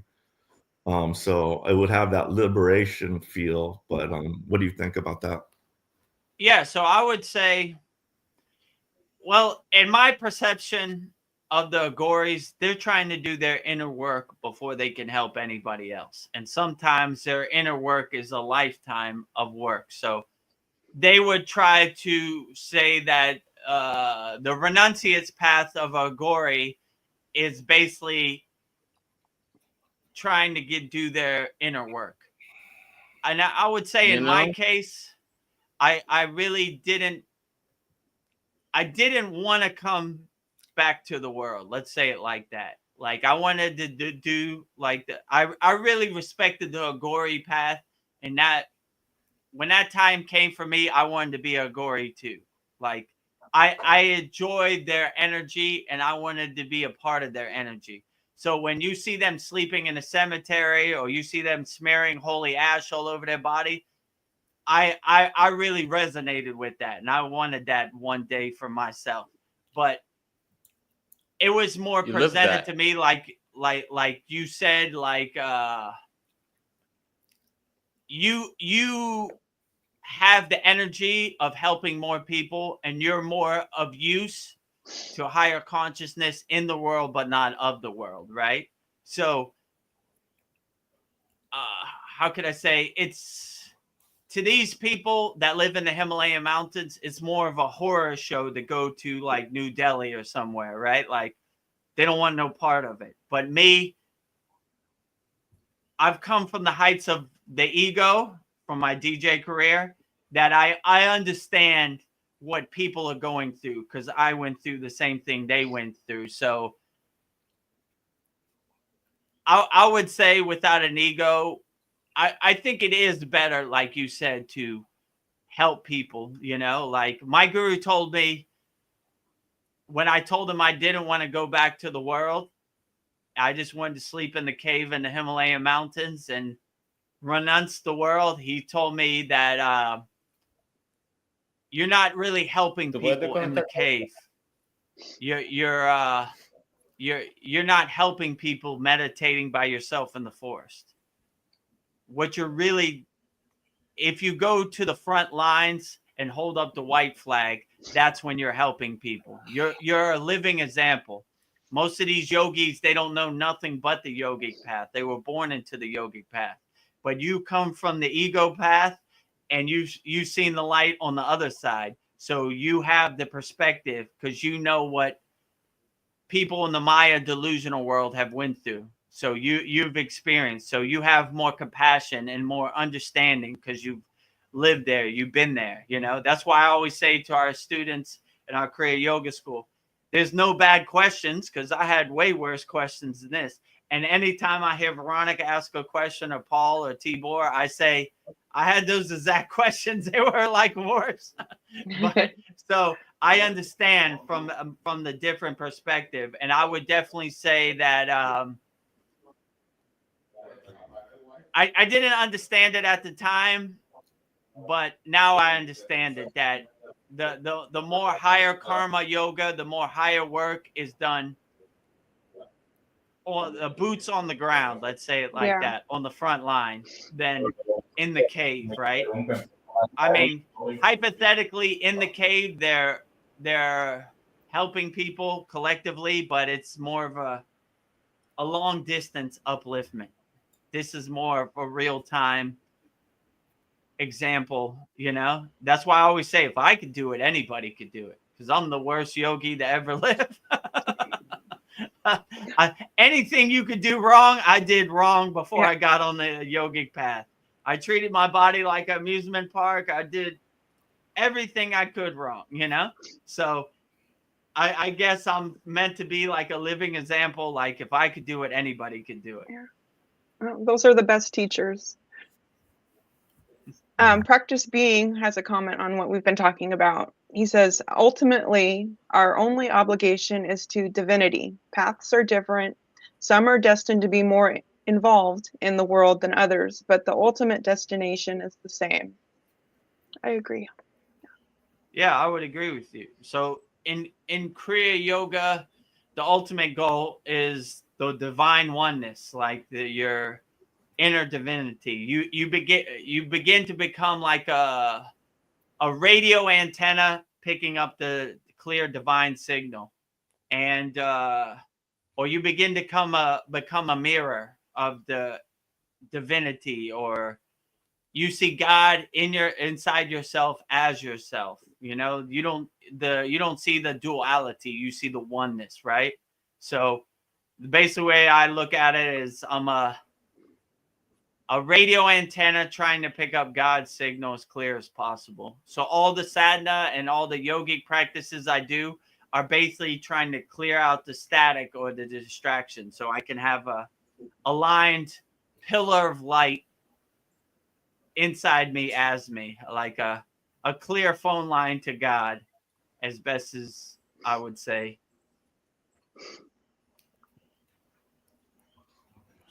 Well, we were talking about the gories, and I was just thinking about when I was a kid, I did not want to take a bath or a shower. I just wanted to be outside making mud pies, playing in the dirt, and climbing trees.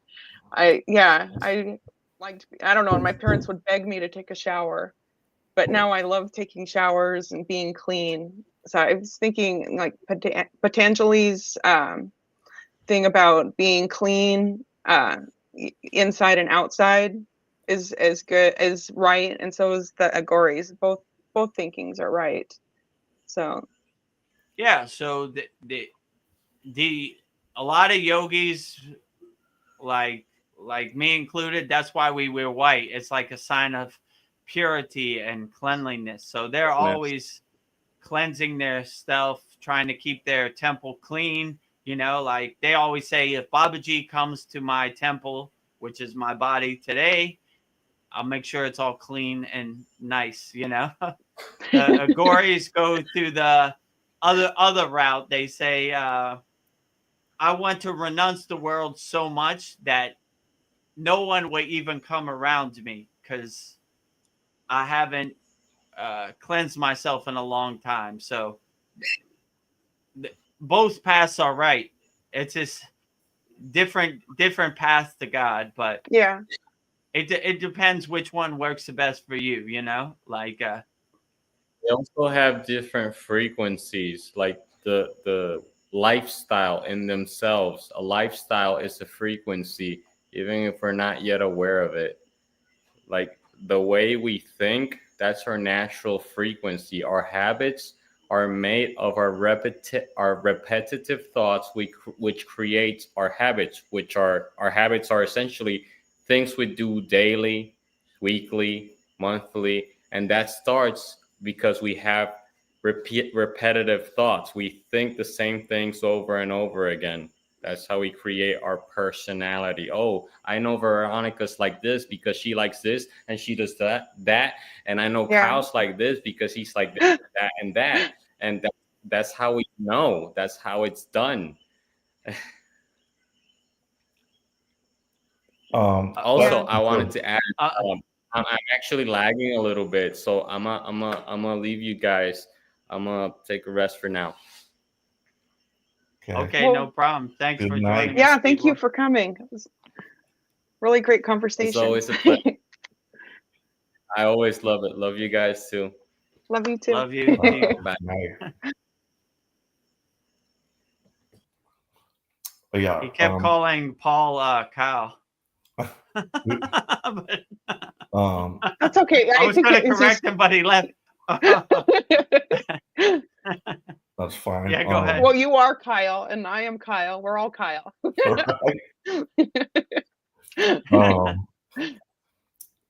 Yeah, I was picturing in my mind Vedagurudev with like a long white beard and long hair. So my question is, what type of agori would you be? Would you like let your hair grow? Is that like mandatory? I mean, there's no really rule set. I would just do whatever I felt. I mean, that's the freeing path of agori. They don't really do anything they don't want to do. They just kind of go with the flow. So, I mean, you're bald-headed too. Yeah, it depends. You know, like, yeah, and maybe I'd be the first bald-headed agori. I'm sure there'd probably be some bald-headed agoris out there. Yeah. But yeah, so yeah, you just do whatever you feel. Like, I know that, like, my guru and these other agoris, they feel their hair carries energy, so they like, it's almost like receptors to them. So they like to grow it out as long as possible. And it's almost like a symbolism of renunciation. Like, I don't have no job to go to. I don't have nothing to do. So I just let my hair grow out as much as possible. I'm not attached to it, or I just let it happen the way it happens. So, I mean, I don't know. We would see whatever I felt at the time would be the best for my spiritual evolution. That's what I would do. So if you saw me with a long white beard and white hair, then that's what it would be. Yeah. It'd Where be a would- good picture. Me with long white Santa Claus beard next to my guru with a long white Yeah. Santa Claus beard, and all these other yogis with long white beards were a whole Indian city full of Santa Clauses. So, like, I'm wondering, like, are these Agori homeless, or do they do they just like go from ashram to ashram and then come out in the day? Do they sleep outdoors? And would you do that? Yeah, they don't go to ashrams, or they don't go anywhere. They sleep in the cemetery. They sleep wherever hypothetically they would be homeless, but in their mind they would say they're spiritually millionaires, so in the physical world they're homeless, but in the spiritual world they're millionaires. That's kind of how they would put it. So yeah, they would sleep wherever. They don't, like homeless people, you would say, like Indian homeless people, and people, they basically eat how people donate food, or give them money, so they would hypothetically be homeless. But when I lived in the Himalayan caves, I was homeless too. So it depends your perspective. I didn't look at it like homeless. I looked at it like sleeping in the mansion of God every day, so I mean, that's probably how they look at it, to be honest. But question about sleeping in the caves. So the government regulates like who goes up there, and would they stop somebody if they just wanted to go live in that cave? I wouldn't tell them you're going to live in there, because they, like you said, they Yeah, probably but stop. like, they probably have people that patrol it and they see who's there, and or do they? No, not really. I mean, it's so high up that they don't come. So Okay. that's kind of why they stop you before you go. Like, what is your intention? Oh, I'm just going for a couple days. Okay. And then they sign, if you tell them you're going to live there forever, they're not going to probably let you, because they don't want to go up there. Even the paper says in Sanskrit, it says like, we're not responsible if you die, So if you have a problem up there, you're on your own. Like, we're not coming there to get you.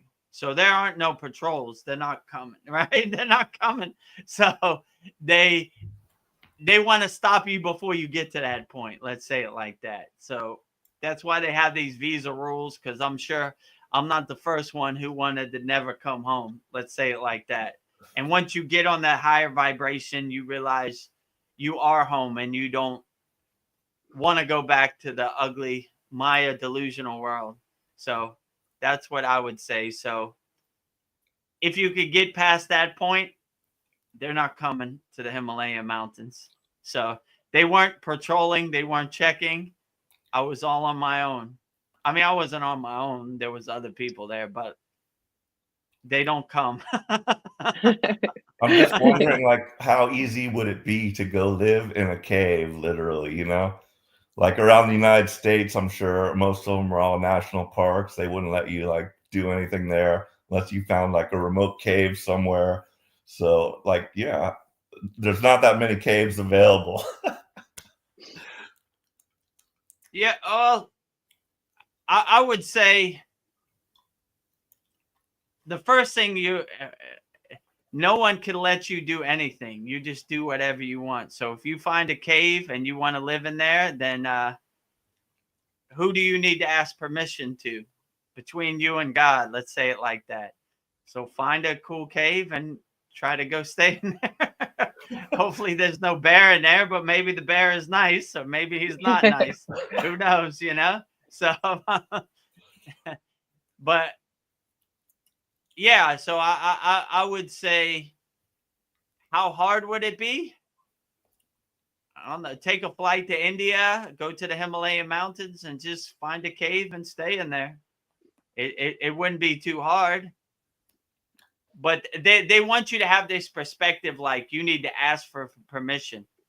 Just do whatever you want, and they're not going to come anyway. So just find you a nice cave and try it out. So. Well, and then there's the provisioning part of it. Like if you're in a cave and it's remote and you have no access, like there's not like a lot of people there to hand you food, you know, so that's going to be a problem right there. You're going to have to pack in a lot of food to last you, you know. That is going to be a problem. And there's not food readily available in the Himalayan mountains. It's kind of a frozen tundra, so stuff really doesn't grow too good. But yeah, so these are things you would have to consider. But I don't know. I think if you surrender to it, it would find a way to work out. Like in my perception, God or Babaji would be so pleased that you did take that renunciate path. He would find a way where you wouldn't die, you know? Somebody would magically come with a bag of rice or something and check on you. There's a lot of people who see it as a true blessing to help out people on the spiritual path. So when you go to India and you're on the spiritual path, it's hard for people not to help you. They go out of their way to help you. So when we're walking, it's almost like walking from one house to have tea to another house to have tea.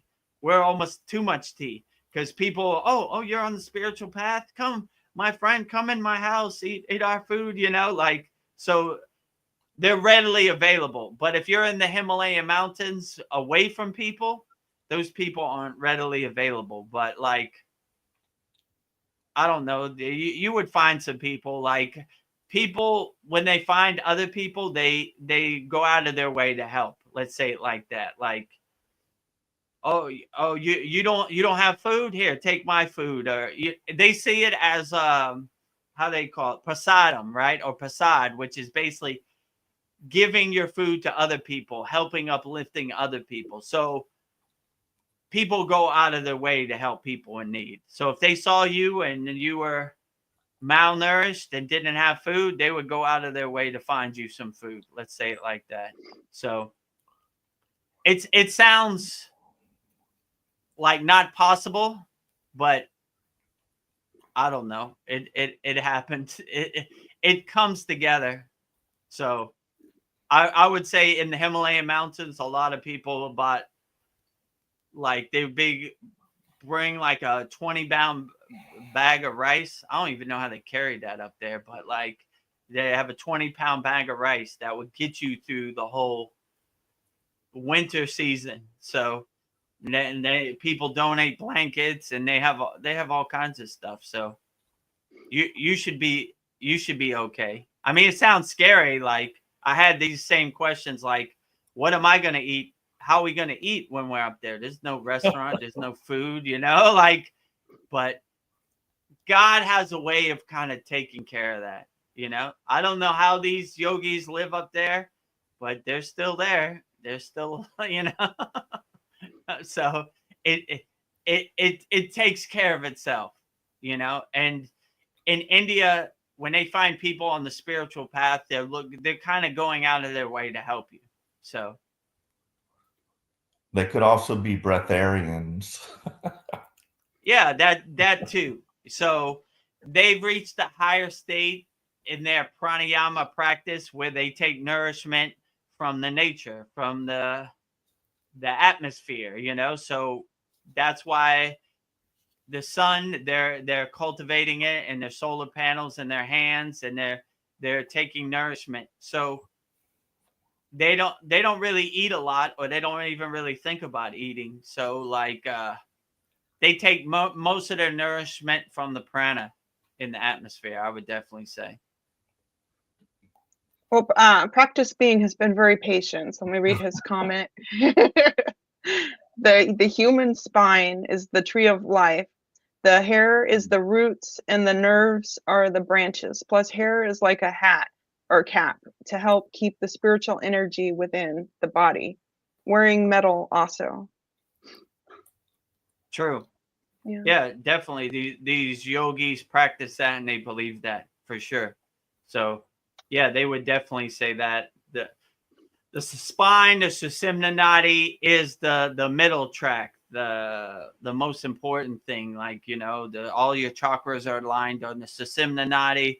Your nadis are like roots, or, you know, like nervous system out, and yeah, branches out, and yeah, your hair is like metal conductors, or like wires that pick up the signal, and the Shakti and the prana and the atmosphere, and cultivate the spiritual energy in the body. So, and they all also believe that, like he said, wearing metal also, copper is a conductor, and like everything they use copper. So a water bottle's copper, every cup is copper, everything is copper. So it's a cheaper way. They would say copper or gold, which gold is too expensive, so copper has to do. Yeah, I've got this copper ring that I usually, well, I always wear it, but I'm not wearing it right now.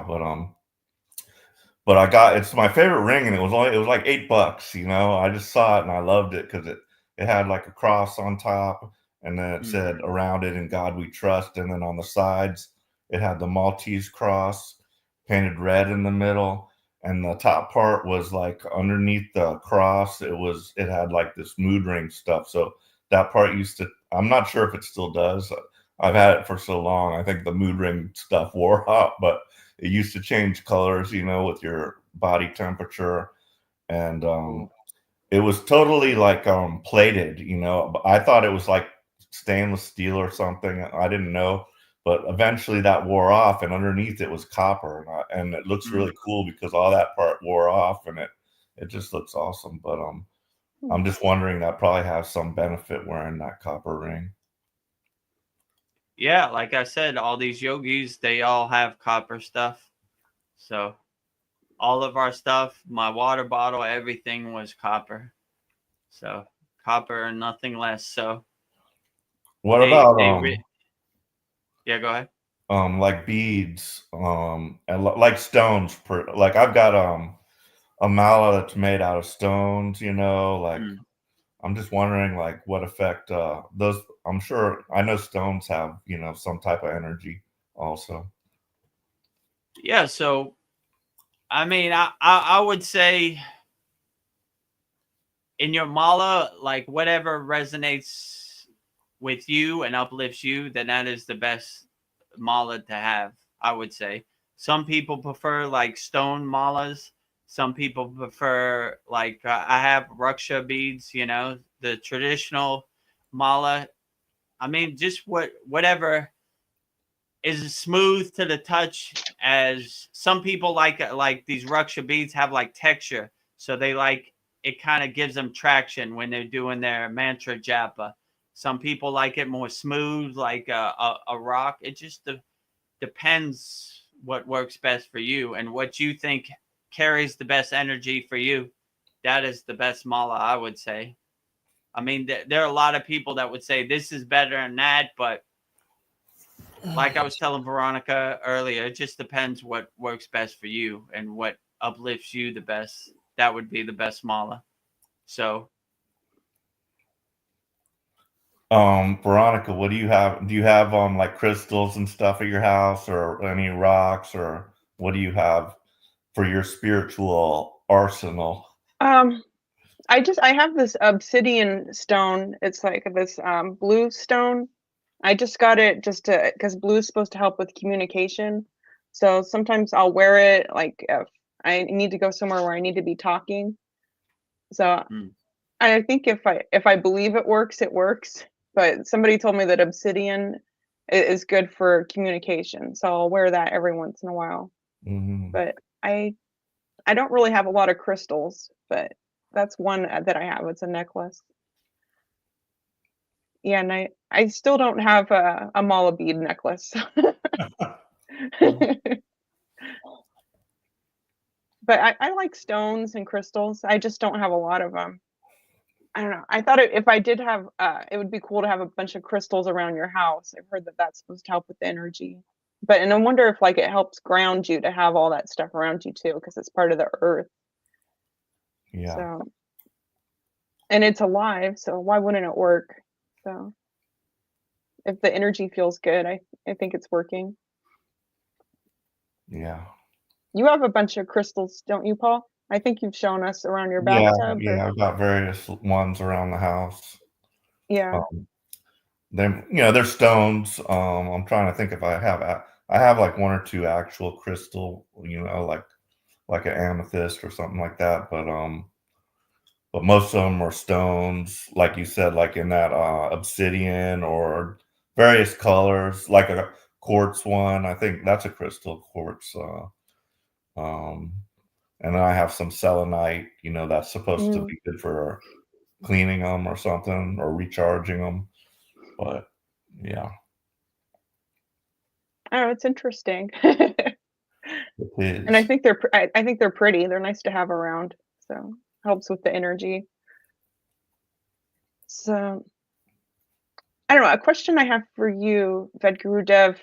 I don't know. Do you ever feel like psychic attacks, like somebody's like having bad thoughts about you? I know you have your Kavachum shield, but can you?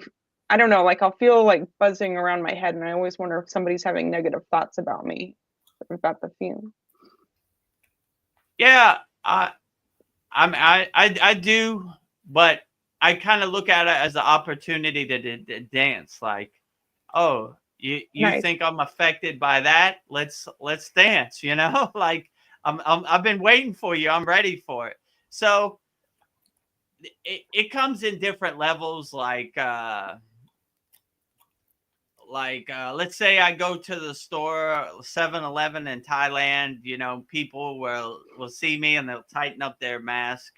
People in Thailand Yeah. still wear masks to this day. Don't ask me, but those little things but I don't try to get attached to any of those negative vibrations, I don't try to make sense of it. I just like water off a duck's back, like dirt off your shoulder, well, whatever. I don't.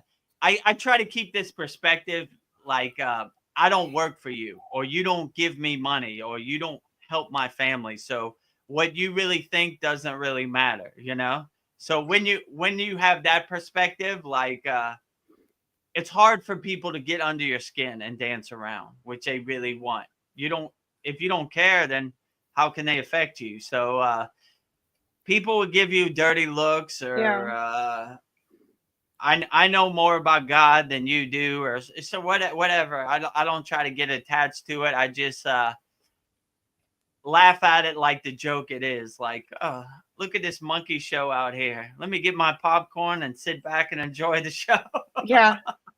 Look at these monkeys driving their motorcycle, their bike around the circus, whatever. Oh, pretty interesting today. But unaffected, like the detached witness, like stepping back from the TV. Like I don't think I'm an actor in the movie. I'm just the detached witness, just watching these pictures go around. But yeah, it's a war zone out there. It's a minefield. They're coming for sure.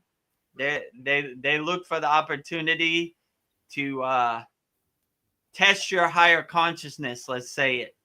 They're definitely going to try. So but if you're unaffected by it and you keep that perspective, I could say in Thailand, they hate that about me. I say that all the time. I don't work for you. So you don't control anything over here. You don't put food on my family's table. You don't pay any bills. So why would I care what you think? But most people are consumed with that. Like, I buy this car so my neighbor thinks I'm cool, or well, whatever, right? So, but I'm unattached by that. So it's almost like liberating kind of thing, like freeing, like I don't care about anything, like as much as possible. But the Maya delusional world pulls me back in sometimes. You know, I can't go to the electric company and say, I'm on the spiritual path, so give me free electricity. Yeah, give me a break. They don't understand. You know, I learned Yeah. that the hard way during the sea thing. Like, listen, I don't have a job. I can't work because, you There's know, no the jobs. sea thing. You're forced me not to work. And can I get a break? Nope. You don't pay. You don't have lights. So you begin to see that no one's coming to save you. So you got to save yourself and pivot and figure it out yourself. But yeah, in my perception, I would definitely say that I'm no exception to the rule. When I go outside in the Maya chaotic world, they're coming for me also, for sure. Maybe they're coming for me more because I hold up the white flag as high as I can, you know, like get that guy, you know, Yeah. he needs to be got the most, right? He's too flagrant with his inner divinity, you know. I mean, when I go out in the world, I dress normal and everything. You wouldn't be able to tell, but still, like, I don't know. So some people don't like my freeing energy. It's how would my mother say this? Misery enjoys company. So why am I so miserable and why is this guy so happy? I don't like it. I'm gonna look at him and try to drag him into the mud with us, you know. But keep trying. I welcome the dance, you know. Yeah, it's interesting. People, I know when somebody doesn't like me and I didn't do anything to them, but maybe like with you, Yeah. Vedagurudev, you just trigger them. Like, this person doesn't like me. I didn't do anything to them. There's just something that they don't like about me or with Yeah, you. I don't try to make sense of about. I feel it. I definitely feel it. Like so I don't try to make sense of it. I kind of look at how would I say this? Myself like Moses parting the Red Sea, if you know what I'm saying, like out of my way, Step inner aside. divinity walking, you know, like something like that. So they hate that the most, right? So I'm just like, do do do do. I don't care about you. I don't care about you. I don't care about you. I don't care about you. You know, part the Red Sea, Moses walking. You know. So they definitely hate that. You know, like they want their perceptions to become your perception, and I feel it all the time. Like, you know, why am I so miserable and this guy's so happy? Like, I don't like it. I want him to be miserable too. They give you dirty looks but anything, I don't pay it attention. Yeah. You know, like it's just meteors hitting my Cavachum shield atmosphere. You know, you hear it, you feel the ping, right? Ping, ping, ping, ping, ping, ping, ping, ping, ping, ping. Coming through, you know, part the Red Sea coming through, you know. I got places to be. I don't have time for you. I got time for this. None of this, you know. So like yeah, but they're out there. But if you kind of keep that perspective, like, why would I care what you think? You don't pay my bills, then they really can't hurt you. But in Thailand, they have this perception. They love saving face. That's what I would call it. They call it like broken face. They hate not getting their way and their face gets kind of broken. They will call it, right? To me, that's silly, lower emotional frequency, if you know. But it sounds I don't like care. pride. So, yeah, it's like pride like that too. But they hate, like they would say, I break their face every time, but I'm not trying to break their face. I'm just trying to live as happy you're living your own life as possible. I mean that as an American, that's silly to me. Like that's third world mentality. Let's say it like that. You know. So I don't care what any of you think. You don't pay my bills. It's between me and God, right? So yeah. I'm sure they don't like my statues in my yard. They don't like the color of my car. I don't know. They don't like the clothes I wear. I'm sure there's a laundry list, a Santa Claus list of stuff Yeah. they don't like about me, but I don't care at all. I don't work for Yeah. them. I'm the king of my castle. I control what I think and what I put my energy on. And if you want to waste your energy on negative thoughts about me, go ahead. It doesn't affect me at all. So Yeah, and their opinions are none of your business, and you don't care about their opinions. absolutely. Yeah. Somebody told me that one. What other people think of you is none of your business. So I Yeah, always I try to love keep it. that affirmation in my mind, like I don't care about none of this. Yeah, I think I'm None of great. I this don't. serves me in the present moment, right?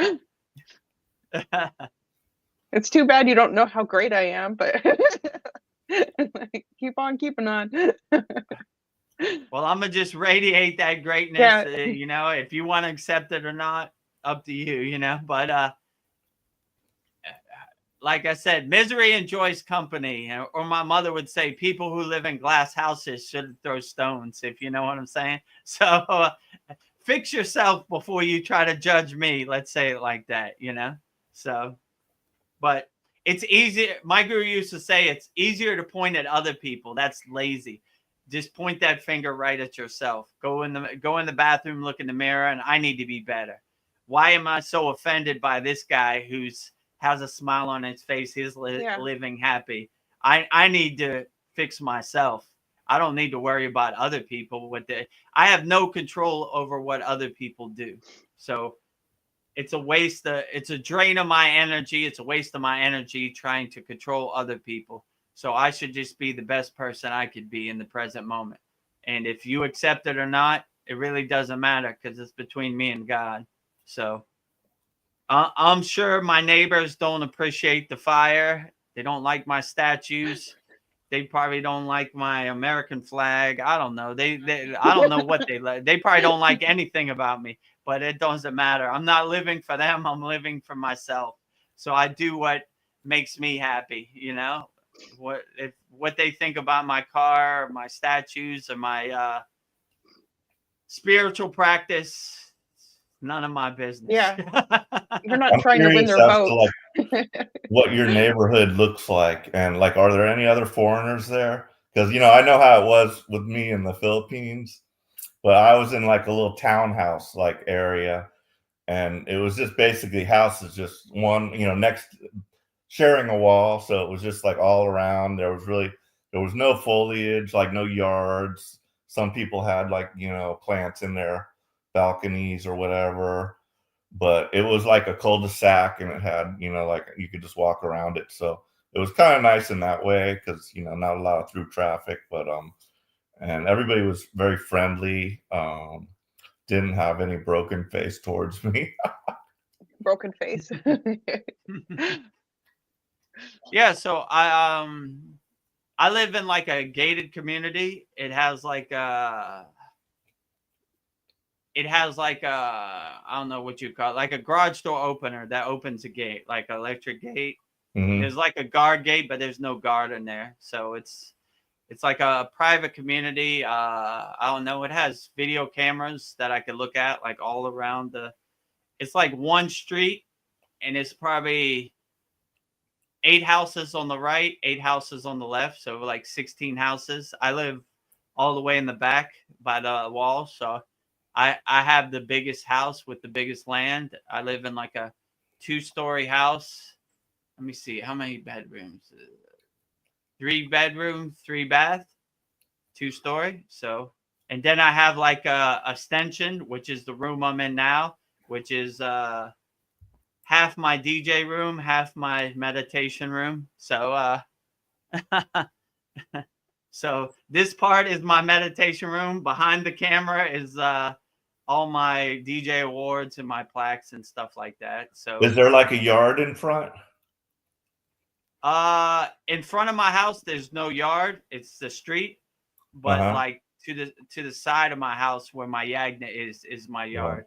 Okay. So And Is there like a lot of like foliage? Is it like kind of a jungle around there or not? In my house, I like to keep it a jungle. Well, it becomes a jungle from my mantra japa and my sadhana. So these trees get super big, but yeah, there's not. I mean, the jungle is mostly like what people choose to put in their yard. Let's say it like that. So I have like a mango tree, a pomegranate tree. So I like my greenage in my trees. So, Yeah, so but I'm just trying to like see it's like a heavily populated area, and there's like no wild big expanse of land with like no houses on it, like close to you. uh, maybe outside my village there is, but not inside the village. You know, Okay. it's more. How can I say? It's more like my house has the most land because it's at the end of the village. So it's like they have like it's one street, so you could turn, you know, like where you kind of back out and go out. So you can't really make like a U-turn because the street's so narrow. Yeah. So you have to go to the end of the street, and there's like a thing you put your car in, and you back out, then come back out. So that's why my house is right there. And I put like a basketball rim, which I never use there. I made like a basketball court there, but yeah. So yeah, so that's basically the setup of my house. So Did you Do play you basketball as a kid? yeah, I mean, I grew up in the inner city of Pittsburgh around the the inner city youth. Well, you know what I'm saying? Yeah. The black people, and yeah, we played street ball, football. You know, my uncle's in the Hall of Fame for the Pittsburgh Steelers, so Okay.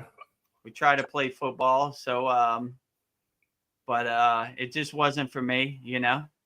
My family wanted me to be a football player like my uncle, so but it wasn't in the cards. So yeah, so I played basketball, football, baseball, you know, like all the American sports when you grow up.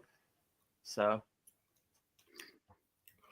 I was never a big sports person, but we were talking about electricity, and I was thinking about all the technology that's been withheld from us, and just how like having the free electricity and say anti-gravity would affect our society, to where all the money, just imagine all the money they waste on roads because they don't allow us to have flying cars and air travel. You could just like travel wherever you wanted. I mean, we should be living in that Jetsons age. And I heard like for over 100 years ago, we should have done away with the internal combustion engine, like when Tesla came out with that. And then JP Morgan squashed it because he couldn't figure out how to, make monitor, money? get us to pay for it, the electricity. So, wow, it would just be amazing. Like, I can just imagine this like paradise with just like, big like city areas, like surrounded by a lot of just forested land, no roads needed to, bust through there. Just fly right over it or land at a lake or something. Man, that would be beautiful. Yeah, I wonder yeah, if the world was that free. I'm sorry. yeah, go ahead, Veronica. Oh, I was just thinking if everything's supposed to be free and we didn't have to worry about going to jobs, I think maybe the world would be more spiritual because we don't, Yeah. what else are we gonna do but work on ourselves? Yeah, absolutely. If you didn't have the distractions of the Maya material world, or how am I going to pay my bills and this type of stuff, this really drains your energy. I mean, it's a super drain on your energy. So I would definitely say like what Paul said, if we had free energy, that would be a beautiful place. That would be it'd be a game changer. Yeah, like you said, like a mind freeing, a weight lifted off your back. Let's say it like that. Like if you didn't have to worry about electric or water or energy or gas in your car, like you would have the opportunity to free your soul as much as you can. So I wish that for everybody, you know? So, and that's basically these yogis who go in the Himalayan mountains, they cut out the distractions. So they don't have those distractions. So they're free to do their inner work as much as possible. So that's why they're at a higher state of consciousness, because they have no distractions, and they made it the number one priority to focus on their inner work. So they're doing their inner work and uplifting themselves as much as they can. So yeah, it's a beautiful thought. I wish that was true, and I wish the world wasn't so greedy and monetized, and you know, like it'd be more soul freeing for people to have less of these material distractions and more do their inner work. They're also withholding the medical technology from us, you know, because that would bankrupt the pharmaceutical companies, you know. I've heard those things called med beds, and they work with light frequency, light and sound, and you just lay in there and it can cure various things. But yeah, I mean, I'm just all the stuff that is probably being withheld from us and just used by the powerful elite, you know, controllers. And the few people. I mean, the money is not in the cure, it's in the medicine, if you know what I'm saying. And you could see that like during the C word time, they had a one solution. Put these chemicals in your body and you'll be better. Well, what about exercise? What about vitamin D? What about sunshine? Oh, that's all junk. Yeah. Listen to us. Put a mask on. Put some chemicals in your body, you'll be fine, right? So you mean exercise doesn't work, but this chemical works? Yes. Regurgitate it. Tell everybody you know. So like, what? That makes no sense. That doesn't resonate with me. I'm gonna use my own discernment, and I'm the king of my castle. So I'm gonna put what I feel like I should put in my body. I don't care what you say. So they don't like those. They'll give you they'll put bad words on you, anti-vaxxer or whatever. but who cares what words they put on you? Like I said before, if you have that mindset, I don't work for you. Yeah. Actually, what you want. The U.S. government works for us. We don't work for them. Yeah, they're supposed to be working for us. You work for me. I'm your boss. I pay your bills. You're using my taxpayer money. Shut up. Right? Like, no, you work for me. You do what I say, you know? I'm not doing that. You don't control me. So they like to keep you in a lower state of frequency so they could suggest or program you to do what you're told. So I'm more of a free bird. I don't want to do anything. Yeah. So they say go right, I go left, right? Right. You're not my boss. I don't work for you. You work for me. Yeah. You know, I'm your boss. Go get me a coffee, you know? I don't listen to anything you say. Extra cream, please. Paul, I have a message for you. Okay. Blonde Donnie, he says, make sure you message me, Paul. We can have some interesting talks on that. Okay. Yep. So Donnie's on our Kriya Yoga School Masterclass. I think his name is Donald on our school. So if you go on our school chat, you can find him. Okay. Yeah. Like I'm thinking about, like, in some sense, I have to have some trust in the medical system, but like I no longer like blindly trust it because, I've got this issue with my eyes, and, that's really my only option. If I don't think I'd like to think I can just heal myself, but, I'm afraid to just, no, I'm not going to take that medicine. But so, I'm taking these shots, but, they do know something. They might actually know. They say they don't know what causes this. It could be genetic, blah, blah, blah. But maybe they really know, and they, developed the cure for whatever they caused, but could be that, or they might actually know something, but yeah, it's like scary. Like, I don't know if I'm doing the right thing, but my goal is just to wean myself off of that medicine. And that's what I told him. I say, I want to like start to lengthen the time between shots and see if, my eyes act up. So, basically just monitor it. So,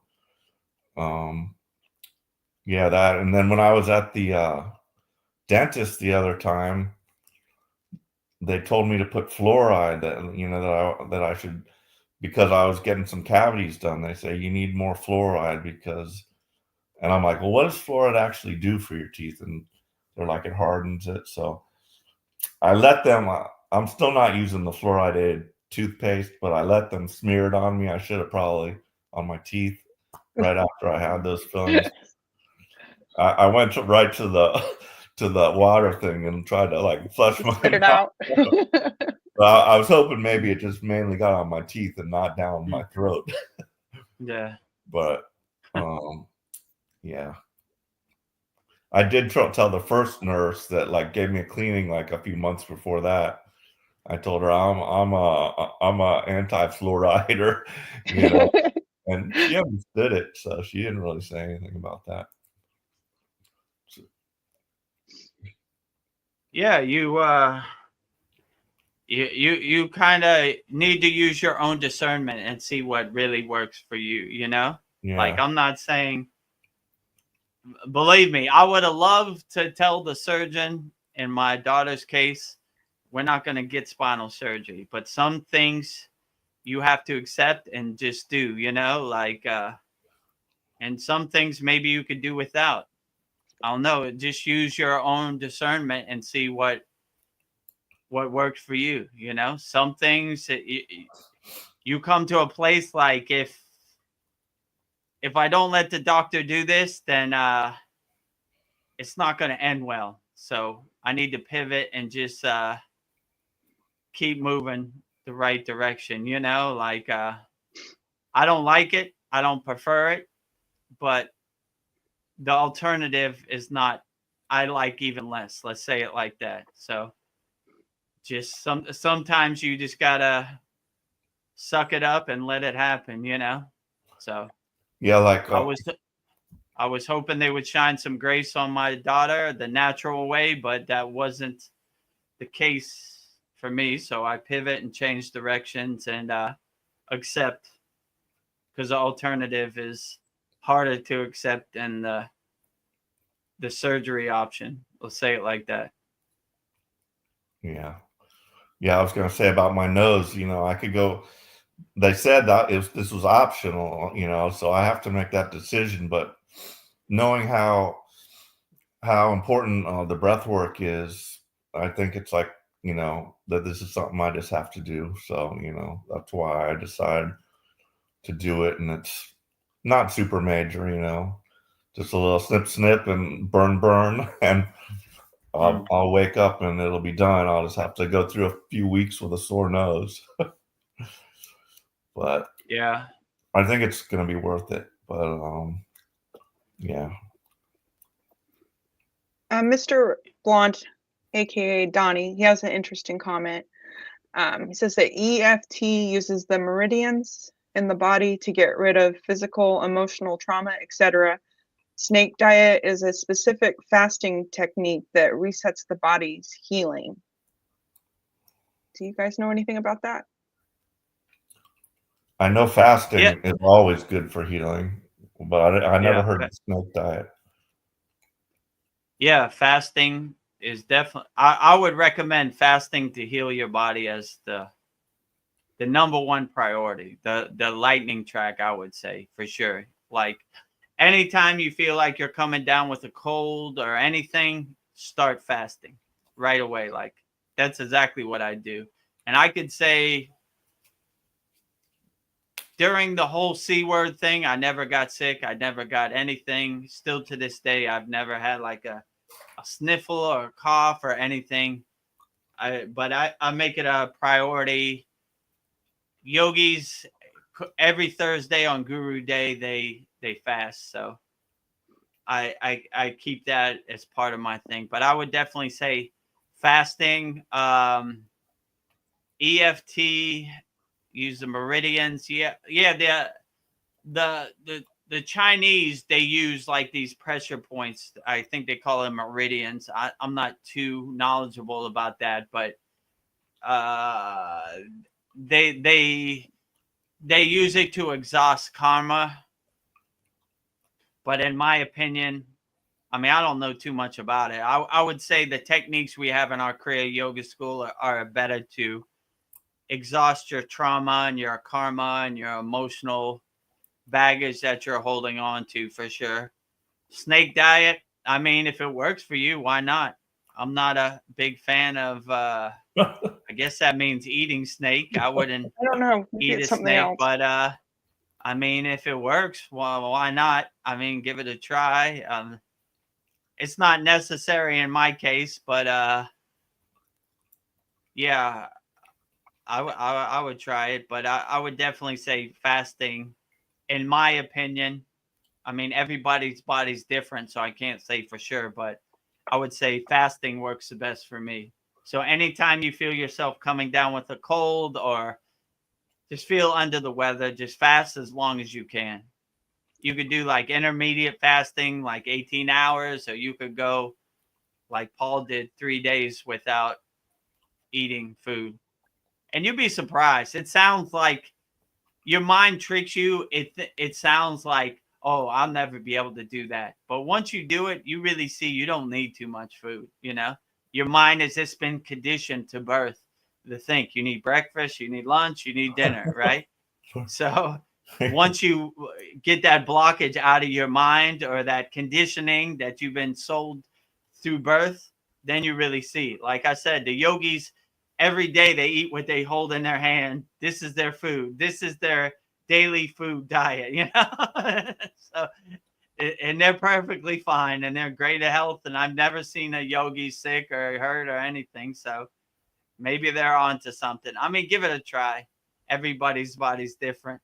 Yeah, I was gonna say the first day I think is the hardest. It gets easier, and you'll Right. notice you start to get more energy because that's why they have that ketogenic diet. Your body switches over from carbs to burning fat, you know, and that's more efficient. Right. So you get more energy. So yeah, it's awesome. And also animals do that. So you have to, you know, we can learn from the animals. I know like when dogs or cats get sick, they don't want to eat also.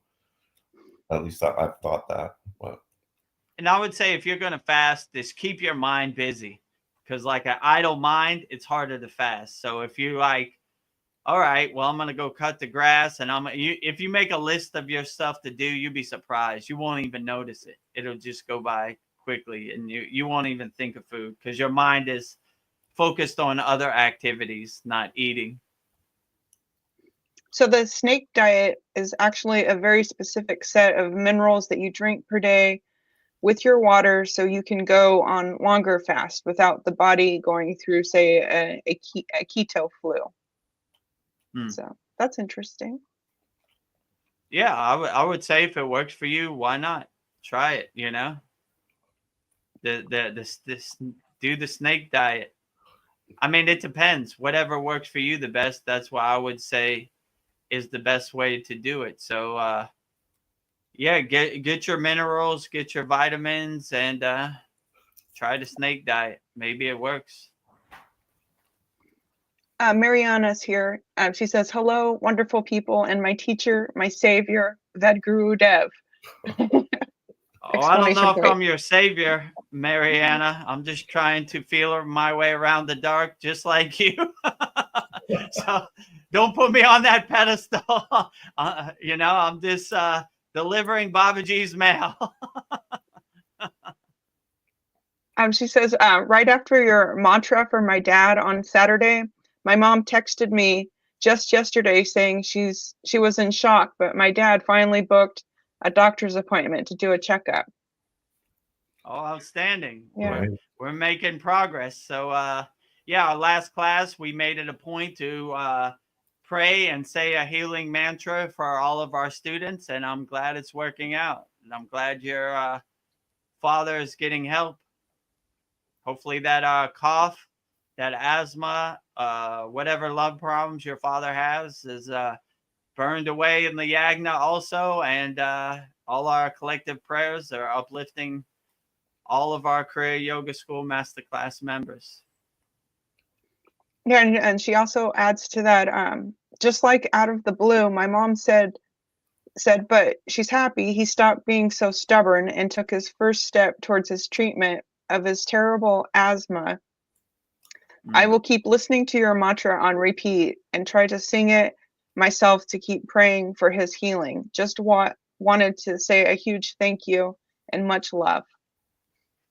Much love to you, Mariana. That's great news. I love to hear that our collective prayers are helping all of our Kriya Yoga students and their families get uplifted and get in better health.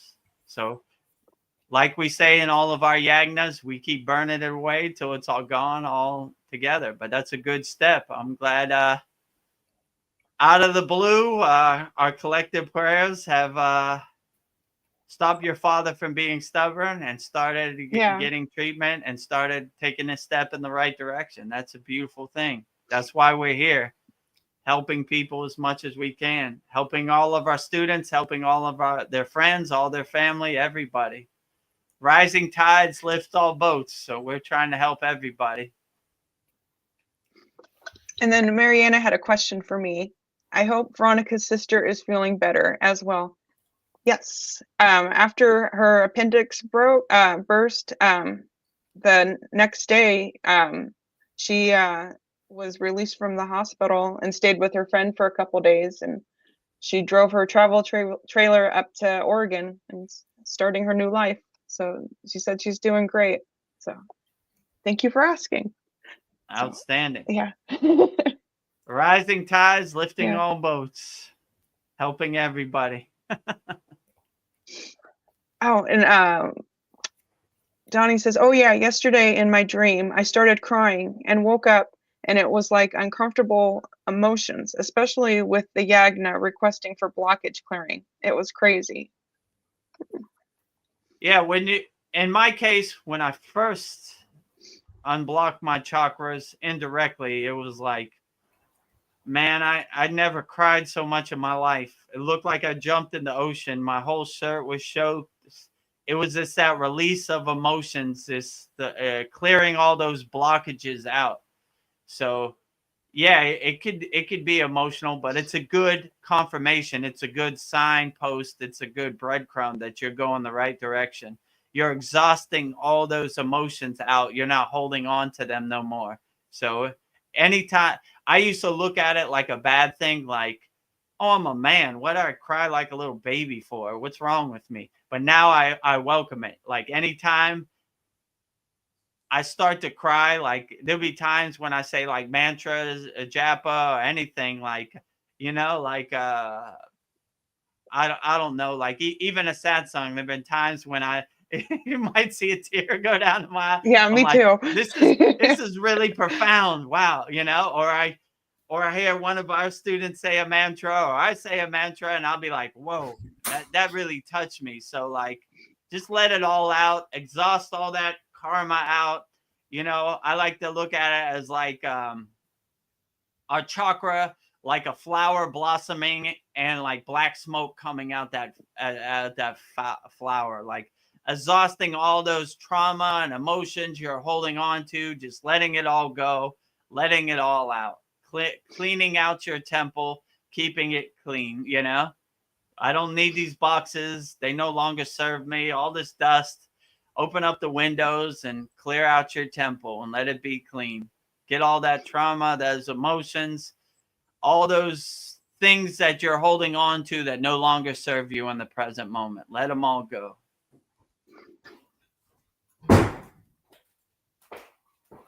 Oh, Paul's walking around. Oh yeah, speaking of the Maya delusional world, some funny things that I've seen. Right, well, one funny thing, but so it popped up on my radar a couple times. Somebody at yoga had mentioned it to me, but there was like a picture of Macron and some other dignitary or head of some other state, but he's the prime minister of France, or the whatever they call that person.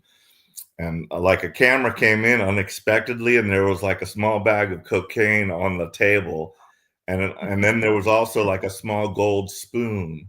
And so you see the camera come in, and then all of a sudden Macron like puts his hand over it and kind of like puts it like that. He like, you know, curls his hands up to where it's like hidden. And then the other guy that had the spoon near him did the same thing with the spoon.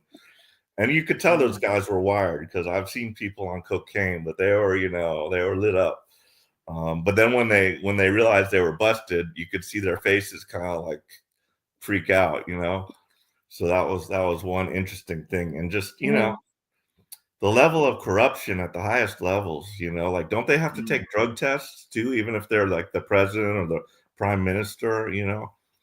But and then Trump did do a thing against the pharmaceutical companies that we will not pay any more than whatever they give to because they give these drugs to other countries at a far cheaper rate. So he said, we're going to have most favored nation status on drugs, like whatever is the cheapest price, we give it to any other nation.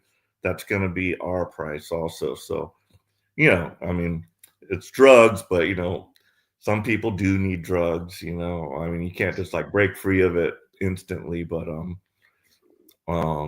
yeah, so that's a good thing against the pharmacists. So it just tells me things are happening behind the scenes. They probably don't even like show it much on regular news, you know. You have to like dig to find out what's going on. But yeah, so I saw that stuff, so it was interesting. Yeah, I would say the thing you look up, the people you look up to, they should look up to you, because you're doing more inner work than them. They're really lower frequency beings who dwell in war and murder and corruption, and you know, like I feel compassionate for the people of France, if this is true, right? These people that are supposed to protect and serve you and help you and make a better way of life for you and your family and put food on your table are lower frequency beings who need drug enhancements to uplift them, you know? So I don't know. Hopefully it's not true and it's AI, but it wouldn't surprise me if it is true, you know? Like, it's 2025. What are you, like 1981 in Miami on South Beach, you know? Like, what? A golden spoon, and, you know, like, what? You know? Closed door, you know?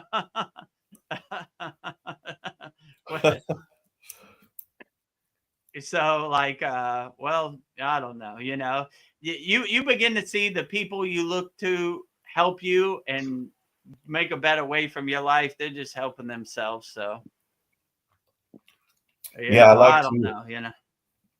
I like to think about and talk about Bigfoot. You know, I was watching you know, another like Bigfoot thing on YouTube the other day about all the different types of Bigfoots. You know, you got the Yeti, but remember in Florida we had the skunk ape.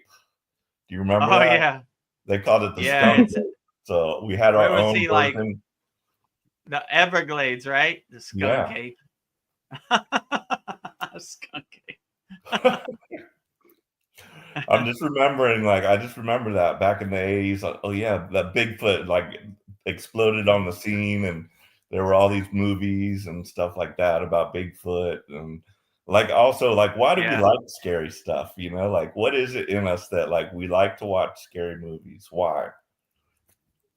Yeah, I don't know. That's I a know. good question. Is it the I know adrenaline?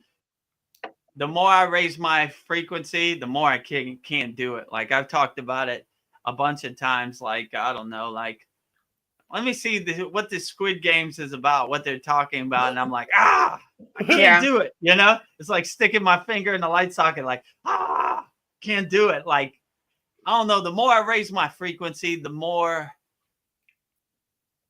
death, murder, you know, I just can't do it. Like, it's almost like super trash to me. So yeah, that's a good question. Like, I can't resonate with, I mean, when I was younger, it was okay. Like, what do you call it? Friday the 13th, Halloween, and like Freddy Krueger, and you know, this type of stuff. But now, like, man, I just can't do it. I can't do it at all. You know, like it's almost like shocking to my soul. Like I'm trying to uplift my soul. I can't like shock my soul. Like, oh man, that was terrible. Like, why'd I do that to myself? You know. I think people like the adrenaline rush. Like people like haunted houses. They want to be scared. They like, Yeah. ah. As a yogi, I'm trying to stay in a fearless state, not a fearful state. So I'm going the opposite direction. I don't want to be afraid of anything or no fear. I'm trying to dissolve it, like my ego, as much as possible. But yeah, what can you do? So when we were talking about the corruption, Mariana commented on that. Remember how the Roman Empire collapsed? That's all I can say on that. LOL. Laughing out loud. True. You know, they get attached in their own delusion, like this will never end. And in Buddhism, they have what's called a Dharma wheel, and they say always. How would they say this? The Dharma wheel turns. So the people you see on the way up is the people you see on the way down. So always be nice to everybody and always have compassion for everybody, because that wheel is turning. So the people who are on top today might be on the bottom tomorrow. So always be nice to anybody, because you see them on the way up and you see them on the way down. So nothing lasts forever. So Mariana says that Bigfoot is the mitochondrial DNA. Mother is human. Nuclear DNA is father unknown. Maybe that's the ET component or supernatural that makes them highly intelligent and interdimensional beings. Maybe. That's an interesting thought. I mean, I would say in my perception, let me say, how would I put this? I would say it's highly possible that Bigfoot is from another dimension, in my perception. He can come in, he can come out. I mean, I can't say this for sure. It's highly possible. I'm open to everything. I try to keep an open mind. And if I was in the Himalayan mountains and I saw him come through a portal up here, then go back in a portal, it wouldn't surprise me at all. You know, let's say it like that. What Bigfoot's DNA is, I have no clue. You know, I've never tested Bigfoot, or I've never had a audience with Bigfoot, or the Himalayan Yeti, or whatever abominable snowman, whatever name you want to call him. But like I said, I'm open to it. If Bigfoot wanted to come in my tent in the Himalayan mountains, or he wanted to visit me in Thailand, my door is always open. I'll sit down and have some tea. And if I ever have the opportunity to ask him what his DNA is, I will ask him. But it wouldn't surprise me if an interdimensional portal opened, Bigfoot walked through and walked back into that portal. It wouldn't surprise me at all. I mean, stranger things have been known to happen, so I keep my mind to all possibilities. So if one day a portal opened and Bigfoot came through, I'd be like, it is true. And then he went back in. I say, there he goes, Now So I know. now I know, but I don't know who I'm going to share this information with. Maybe Paul will ask me and I'll bring it up. But I guess that's how it works. I brought up a lot of Bigfoot stuff. gave me an audience. The Shambhala story and Yeah. about the fairies. I had to get that out of you, just because somebody came up to me telling me about fairies, and somehow Shambhala was in my mind, and I associated it with that area. But yeah, another good one that I just saw recently. This was on Dr. Stephen Greer's Disclosure Project. Was this skeleton of a creature? It was only like 6 inches tall, and they got it. It was called the Atacama being or something like that. But they looked at it, and you could just see the rib cage, and it was so tiny, yet you could just perfectly see like a human shape to the body. But the head, was elongated. It had a weird cranial formation, one of those big headed, just like your regular alien look, the Greys or whatever. But and then they did a DNA on it, and it came back that it was partially human. Like the mother was definitely from this type of thing. So, but it could have been some type of hybrid type being. And they were also like wondering how big it was when it was born. If it was, and they also dated it to be like between 6 and 8 years old. So that little 6 inch tall being lived for at least that amount of time. So yeah, it was pretty amazing. We usually talk about giants, so this one is on the opposite end of the spectrum. Tiny creatures.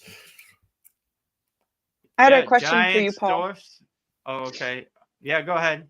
Oh, Mariana, Paul, Marianne wants to know, how's your microdosing going, Paul? I aborted that project due to lack of funds and fear of psychedelics.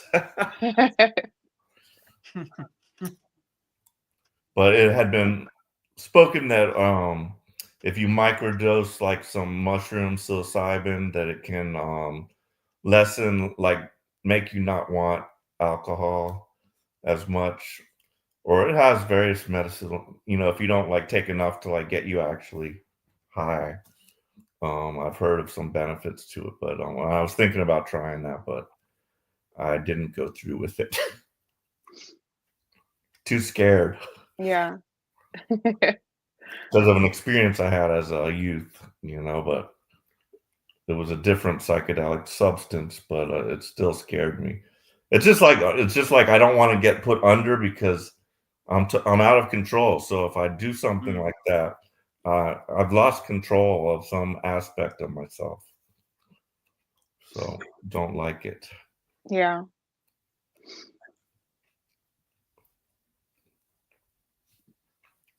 I had a question of your statues in your backyard. Why did you pick Lakshmi? Because Parvati, she is Shiva's wife and the mother of Ganesh, or you could have done Saraswati, who's part of your lineage. What made you decide Lakshmi? Lakshmi, I just resonated with her the most. I can't really say, like, it gives me the most uplifting divine mother kind of energy, like in my perception. Everybody else is different. Like, I wouldn't say everybody should praise Lakshmi, but I really enjoy Lakshmi's energy for whatever reason, which is interesting also. And these statues that I got kind of disappeared, let's say it like that. So if I wanted to buy a Saraswati statue, there wasn't a Saraswati. Oh, so it was just like meant to be. it was kind of meant to be, and it was almost like, instead of overthinking this, Vedagurudev, I'm gonna just put it on a plate for you. You know, like Lakshmi, Shiva, Ganesh. You can't make no other choices. You know, Yeah. these That are works. the only options. So that works, and these are the ones I resonate with the most. So it was kind of meant, like you said, meant to be too. So I would say, as Lakshmi as Divine Mother, I resonate with her the most, but I resonate with them all the most. So I resonate with Saraswati, but in this case, it was kind of, so I didn't make different choices. It was presented to me. These are the three. These are the Trinity right here. So you can't make no wrong decisions, you know, because maybe in my logical mind I would overthink it. Like, well, my lineage, you know, we're all Ved Saraswati, so I need Saraswati, and I know, where do I find Saraswati? You know, it was just like, the statues are over there, go buy them, you know. Don't overthink it. So that's kind of how it usually works for me. So that's why I resonate with Lakshmi. And you can never go wrong with Lakshmi. Yeah, abundance. Yeah. Wealth, prosperity. You know, I like Lakshmi. So it worked out for the best. And you can never go wrong with Shiva, pure consciousness, the highest of them all, you know. Ganesh, remover of all obstacles, Lord of success. So, you know, it was meant to be, and the financial means were there, and it just all kind of came into place, right? So when you listen to your intuition or your discernment, it kind of works out for the best. So my little voice inside me said, those statues are waiting for you to buy over there. Go get them, you know. So yes, Babaji, right? Yes. Yeah. Yes, boss. So that's kind of how it worked out. Like, all this stuff kind of works out this way. I always ask, like, what am I going to do with that? Where am I going to put it? Don't worry. When the time is right, you'll figure it out. And it kind of all, the pieces of the puzzle always kind of fit together. So that's what I would say. So yeah, but I do resonate with Lakshmi. I do. The most, I would say. With Lakshmi, have you had like interactions with her energy, like you requested something and it came through because you did her yantra or her meditation? Yeah, I would say, but more I pray to my statues or my deities, thanking them for the job they do more than asking for something. I mean, if I need something, it's out there in the universe, and if they want to fulfill it, or yeah, they know what I want. So but yeah, it's more thanking Lakshmi for the job she does, because I feel pretty abundant. I have a roof over my house. I have food in my stomach. You know, I don't really have to work a 9 to 5. So I'm satisfied and content for what I have, not what I don't have. So I don't really ask for too much. So when I do make a request, they know it's important. Like in my daughter's case, let's say it like that. So I'm saving up my requests for a rainy something day. Good. Let's say like yeah. like and it's more not for me, it's more for somebody else. You know, I feel pretty content and satisfied in the present moment. Let's say it like that. Nice. Well, I was going to read some questions to Paul about from Mariana to him, but is there more questions? Paul, are you here? Yeah, I got to plug in because I was almost out of battery. Okay, yeah, I just had a couple questions from Mariana for you. Yeah. Let's see. With microdosing, you are not supposed to feel anything, not even stoned, but I totally understand. No worries, just asking. Cool. I might try it sometime if I feel the need, but I'm gonna just Yeah. try to wean myself off of, little by little off the alcohol, just not have as much as I usually do. So I think it's Yeah, when manageable. you're ready. There's a message for you. There's a message for you. What is your message? No, That but was out of the blue. that's the voice of Hal from 2001: A Space Odyssey. Oh, If you yes. recognize it, I just chose that as my message sound because I thought it sounded cool. That robot that went crazy and Yes. wouldn't let them back in the ship. Mariana, let's see. I have such a beautiful painting in mind for Vedagurudev. It just came to me as a live picture or vision, but I don't know how to draw. Haha. What is your vision, Mariana? Yeah, tell us what your painting is. Yeah. Veronica is a very excellent painter, so maybe she could put your vision to some paint. Yeah. Maybe we've thought the same thing. I'm curious what your idea is. So when you're ready. So let's see. I don't know, like I feel like my energy's changed my husband because not lately he's been apologizing a lot for his bad behavior and he's been kinder. And I think it's because of my energy. So like you were saying, like the tree, plants radiate to your energy and humans do. So I don't know, that was something that I've noticed. Yeah, they would say like the sadhana you do indirectly affects the people around you. Like they don't know why they feel better, but they just feel better just from your aura, your energy radiating out. So it's like a byproduct that people in your family feel just by, they don't have to do the meditation with you, just by being around your energy. They pick up the good vibrations and the energy, so they're uplifted. So Yeah. I would say that's a high possibility. I feel that in my own family also, even though they're not directly here when I do my sadhana, they feel the energy and they feel uplifted and they don't know why. But it's a good byproduct of being in the surroundings of the environment of a yogi, I would say, for sure. Yeah. I don't know. He was all I can set up your headphones so you can listen better at your yoga class. I'm like, oh, thank you. That's nice of you.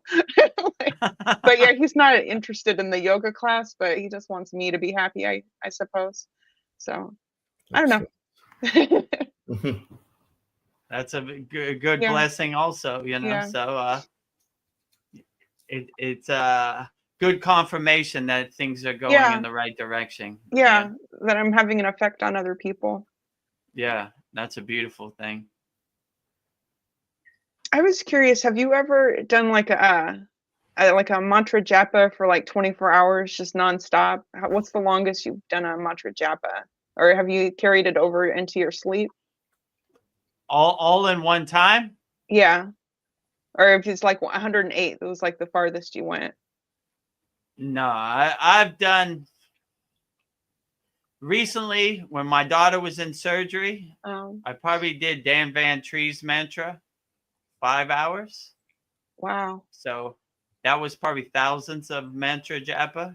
So like each mantra, like one mala, probably be like 10, 20 minutes. So 10 minutes, 60, so that would be a couple thousand. They have what's called minor Siti and major Siti. So minor Siti is like thousands of mantras. Major Siti is like hundreds of thousands of mantras. So there are people who have done, well, there's two ways. You could do mantra japa and stop and continue on the next day, or you could just continue through, which would be a long time, 24 hours. And you wouldn't stop for eating or anything. You would just continue on till you heard a click, right? Like once you hear a click, you're like, okay, that's enough, right? But you would just go on and on and on till you didn't feel a click. So it depends how you do it. There are some people that do mantra japa for like weeks, but they stop. And there are some people that do it for days and they stop. So it depends. Me, I'm trying to think what's the longest I've done it continuous. Like I would say recently when my daughter was in surgery, 5 hours, which was probably thousands. In the Himalayan mountains, I probably did it like 2 days continuous without sleep. So I would say that was probably major CT, which is like 100,000. But like minor CT, I've done many times, you know. And I like to keep, when I transition into sleep, I transition doing my malas. So I keep that loop even when I'm sleeping. So yeah, I would say I've done it indirectly, not physically consciousness, in a dream turiya state, probably 8 hours, 9 hours, however long I sleep. So I like to continue that too. And sometimes I put on my phone like a loop of mantra japa, and I just listen to it while I'm sleeping also. Nice. So, okay. yeah, that's cool. So subconsciously it's taking me into that state also, you know. So I have different mantras for different days. Like Thursday, I would do Babaji's surrender mantra, or Babaji's, you know, I have different ones. It just depends what I like on a certain day. So yeah, so I have different things on different days. Like it just depends. Cool. So whatever I you're like feeling. to listen to it. Yeah, whatever I'm feeling. So I have like your like soundtrack.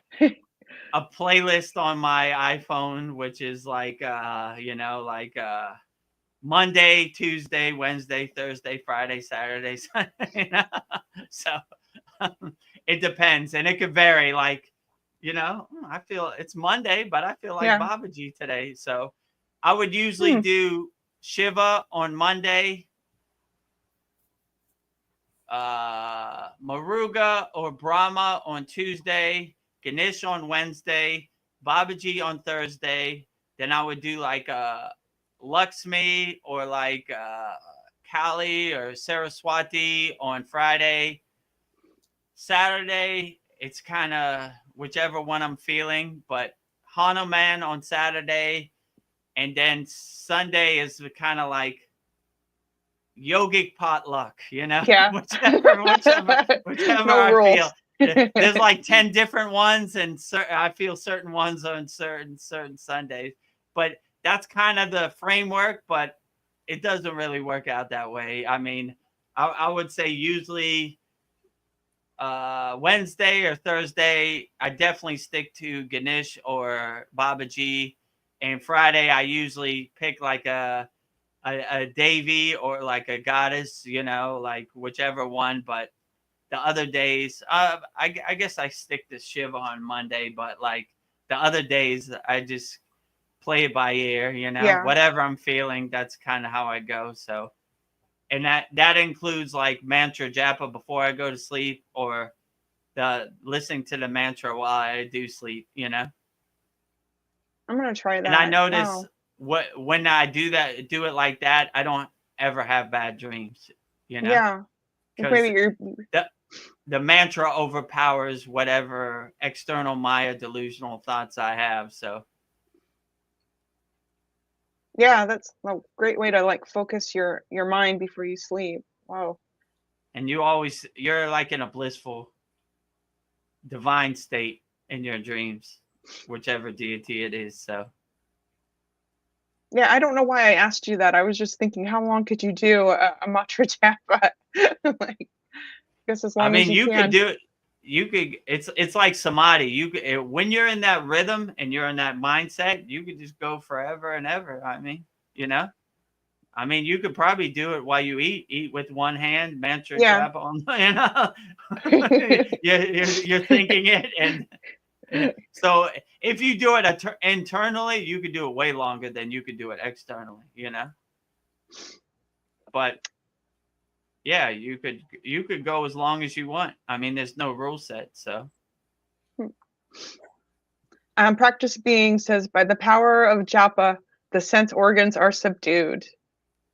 True. You That's kind of what they call it, celibacy of the senses, like brahmacharya, which you still all your five senses, and you kind of how can I say it? Celibacy still your senses, your five senses. So when you're laser focused on your mantra japa, your distractions, your five senses have really no chance. So it kind of stills them. My guru used to say, do your mantra japa like you're walking a tightrope over the Himalayan mountains.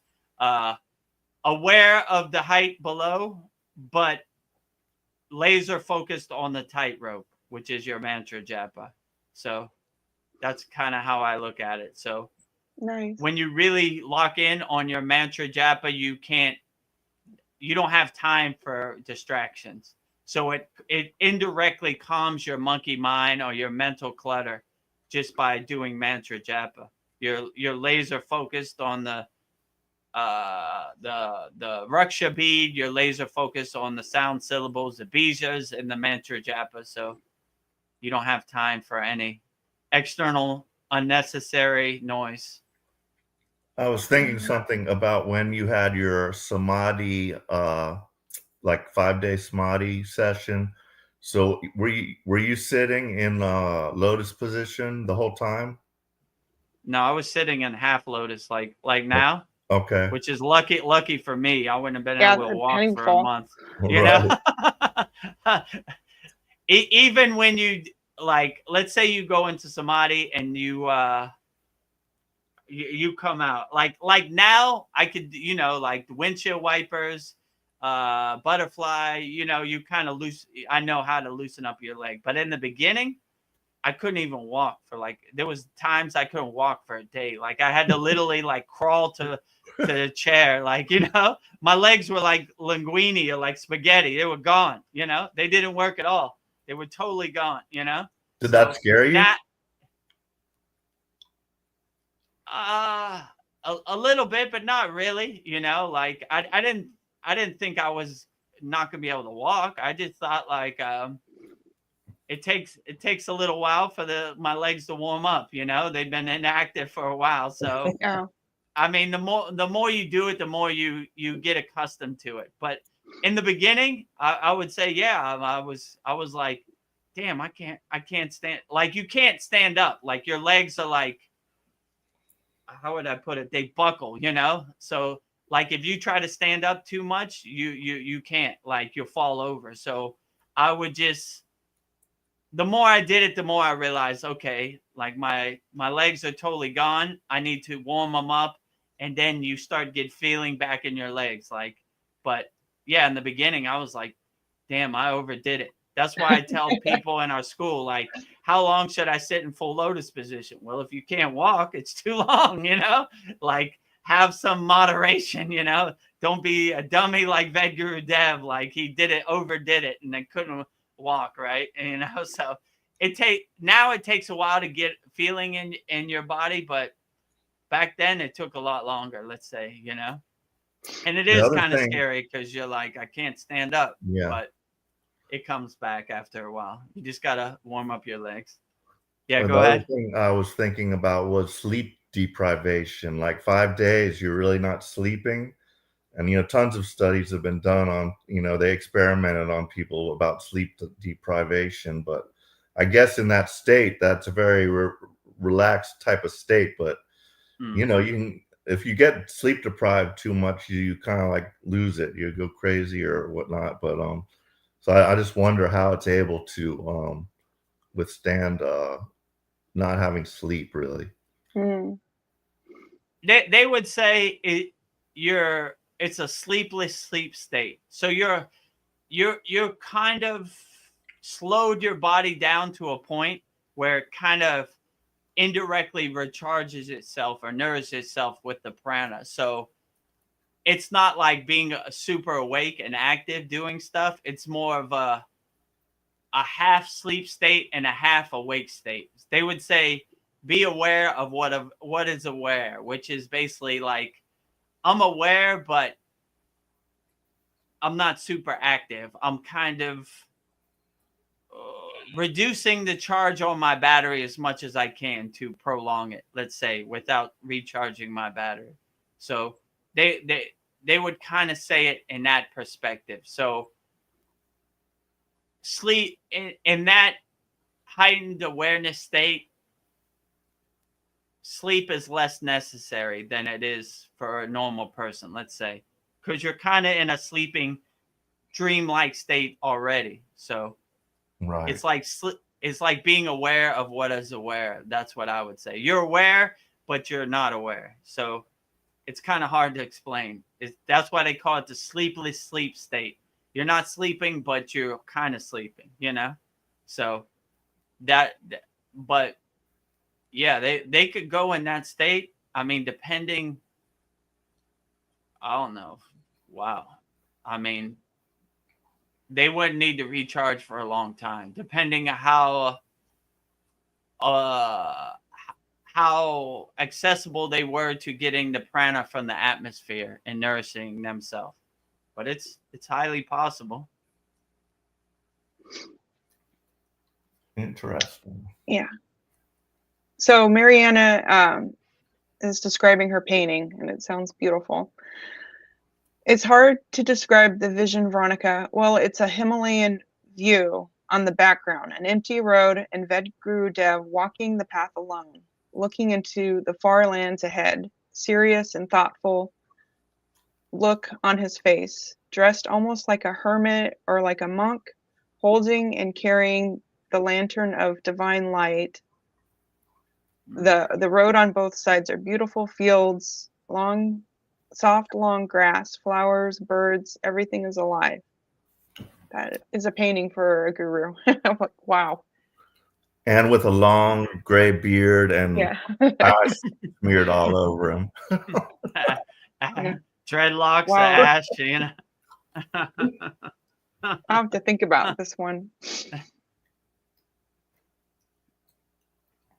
Yeah, there's one picture that I have in our school where I'm looking up the Himalayan mountains. I have a red and white flag, and you know, it's you could see it's like the path is kind of laid out. I'll send that picture to you, Mariana. You see how close it is, but you see like the snow-capped mountains. You see the thousands of rocks, and you know the journey ahead. But yeah, I'm not holding a lantern. I'm holding the flag, the Babaji flag, red and white.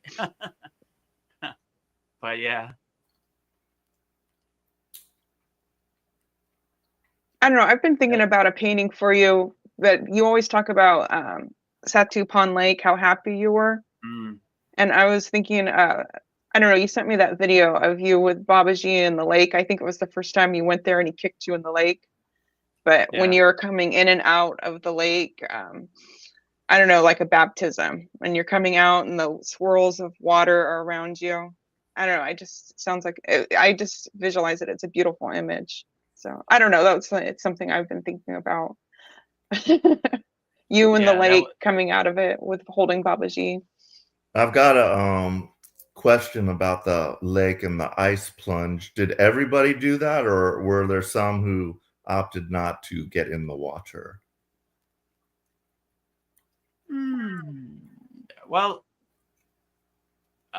there are some that opt not to get in the water because they're scared of the coldness, but there are some who, like myself, has been waiting for days to get in that water, you know, and they got kicked. Yeah, so I sent a video to Veronica, which is basically when Ved Mooney filmed it when I was going in the water. So I was like easing in because it's like 1 degree above freezing. I don't even know how that water wasn't ice, but I guess because it moves, it wasn't ice. But I was like easing in, and it was like, whoo, whoo, you know, like, whoo, whoo, okay, you know, like it's super cold, and especially for me, like a tropical Miami, Thailand type of guy, it's kind of overwhelming. I'm not used to it. So I'm like easing in, and I felt this kick, invisible kick on my chest, and I just fell in the water, and it shows it in the video, right? And once I was in the water, I'm like, all right, I'm already in the water. So, you know, I went under the water 3 times, Jai Babaji, Jai Babaji, Jai Babaji, right? So it's the first 10 seconds are the harshest, right? Because you're like, oh man, this is super cold, you know, like it's 1 degree above freezing, and the water's kind of still, so it's not like moving, so it's like super cold. But yeah, once you get in, it's a blissful experience. And once I was in, then I swam in it every day, and I swam across it, and I was like, I saw on one of these yogic podcasts, the guy said he went to Satupan Lake and he saw a naga, which is a big, huge snake, like a serpent in there. Uh-huh. And I was like, I didn't see that, because if I saw that, I'd be dead. It would have ate me the first. You know? It was like, oh, tasty treat right here, Vedagurudev. So yeah, I swam across it. I swam the other way, you know. So it just became a blissful morning ritual, you know, to swim in it. But I'm sure there was some people like, this guy Vedagurudev's crazy as hell. That water's super cold, you know. But I enjoyed it. I look forward to it. I couldn't wait to get in there once I got there, actually. Plus the spiky stones on your feet, you know, especially, you know, Yeah. oh my God. Mm. Yeah, that's another thing. Like those rocks in the Himalayan mountains are like razors. Like they're super sharp. There was one yogi who decided to walk up there barefoot, and his foot were all like, it looked like somebody took razors to his foot. Like it was messed up. Like his feet were like beef jerky. And I was like, I wouldn't recommend that. But yeah, that's another thing. When you get in there, those rocks are so sharp that you don't want to put your feet on the bottom. So you're almost forced to swim, you know? So that me too, right? So that's another thing. Like the cold on your, and you don't really want your feet on the bottom because it's super cold there. That's when you gotta get frostbite. So you kind of want to swim so your feet are up, you know, because it's way colder on the bottom than it is on the top. So yeah, all these things kind of point to you having to swim, right? If you're getting in there, you're gonna have to swim because the rocks are too sharp to stand up. Your feet are too cold on the bottom of the floor of the lake, and so you're kind of forced to swim. I would definitely say. I think I'd be taking sponge baths. Yeah, well, you never know, you know. But if Babaji sees you putting your sponge into the lake, he might kick you in, and you go head first, and then you're in the lake. And that was my thing. I'm like, I'm gonna ease my way in here. Pow, you know, all the way under. So maybe I'll put that video on our Kriya Yoga School so you can see it. You know? Yeah, that'd be great. Yeah, it happens really fast, but it looks like you're just like something happened and you're stumbling back. So, yeah. I got a nice invisible kick from Babaji. Yeah, looks like something took you by surprise. Like you walked all this way to ease in here, head first, Vedagurudev. All right. You're like, Jai Babaji. Jai Babaji. Yeah, there's supposed to be some health benefit also to that very cold water. Oh yeah, I enjoy it. Like what do they call it? Cold shock proteins. So I enjoy it. Like I look forward to a cold plunge because it's like revisiting the Himalayan mountains, right? Going back, right? Oh yeah, my good friend, the ice cold Himalayan mountain waters. So some people have like a freezer, you know, outside of their house where they keep water, and they'll like jump into they make their own cold plunge. Do you have that? Like your own self-made? I tried to do that one time. Like I bought like a big, huge bucket and put a bunch of ice in it. But it's so hot in Thailand, the ice is melted to water in like 5 seconds. So I was like, well, that defeated the purpose. So every once in a while I go to like a sauna, and they have like a cold bath, but it's like 50 degrees. It's not like freezing degrees. So, I mean, it's bearable, but still, that's probably the closest I could get. Yeah. But I tried to do that ice bath. Thailand's not the place for it, because it's like instantly water, like I pour it in and they get in, and it's 5 seconds it's water. So, like I need to find out a better approach. But yeah, that cold plunge, which is 50 degrees, is the closest I could get in Thailand. I'm freezing with just the cold water from my shower if I don't put it on hot. That's how spoiled we've become. And when I went to the Philippines, they didn't have hot water, so I would bucket cold water over my head. But it was room temperature. It wasn't really cold at all, and just like the first one would like shock me a little bit. But I mean, that's like nothing compared to the freezingness up there. So yeah, it's man. Yeah. What about you, Thailand? They don't have hot water, so I take a cold, but it's still, like you said, like Philippines, like room temperature. So there's no need for hot water. I've never done a cold plunge, but I'd like to. But I don't know. At home, I'll do the hot water like really hot, and then I'll switch it to cold and go back and forth to like shock my body. Yeah, so, that's good too. But yeah, that's on my bucket list. Or maybe I'll go to Satupan Lake if Babaji allows it. Or if he kicks me. So we'll see. But that's something I'd like to do. I think it would be good for me. So yeah. Practice being, he says, prolonged fasting, especially dry fasting, is a sure way to achieve the state of aware of being aware, pure awareness, unmistakable presence. It can be a challenge to come back to the world. Yeah, true. I agree with you. Practice being like,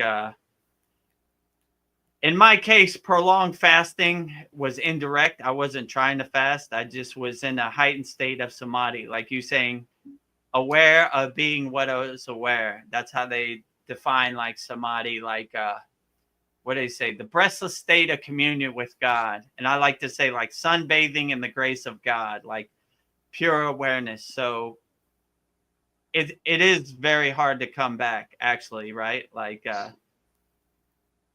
my guru, we have a rule in the Himalayan mountains: when someone's in samadhi, don't wake them up. The only reason my guru kind of took me out of the state of samadhi was because I haven't eaten in 5 days, and if I kept on, I'd probably not be here. I would probably shed my physical body. So I was like, it was like disorientated when I come back. Like, why did you wake me up? I was only in samadhi for 15 minutes. He was like, you dummy, you've been in there for 5 days. I was like, why didn't you wake me up?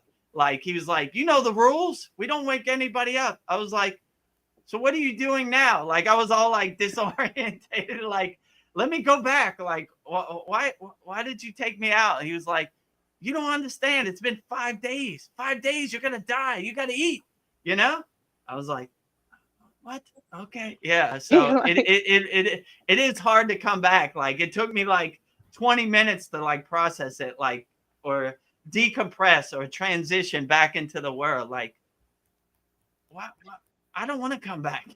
Like, and it's once you feel the bliss of samadhi, you don't want to come back. So it's hard too, you kind of have like a spotter or somebody, like, all right, it's been 5 days. He's got to come back. We got to break the rule, So, yeah. And it's happened for other people too. Like, my guru sent me on a, what do you call it? A dummy mission to wake somebody up out of samadhi. And it's the same thing. Like, why'd you do that? Like, most people are kind of like, they're mad that you took them out of that state. Let's say it like that. So once you're in that state, like, man, I was there, you know. So like, Yeah. like, listen, I know the rules. I'm not supposed to wake you up, but you've been in there 7 days. Yeah. You know, tell me if you want to shed your body and go into Maha Samadhi, it's perfectly fine. You know, I'll stand back. But if you do still want to do some more work in this physical plane, you probably should eat something, you know? And when you eat, you don't eat like real food. You kind of drink water and work your way up to solid food, I would say, you know?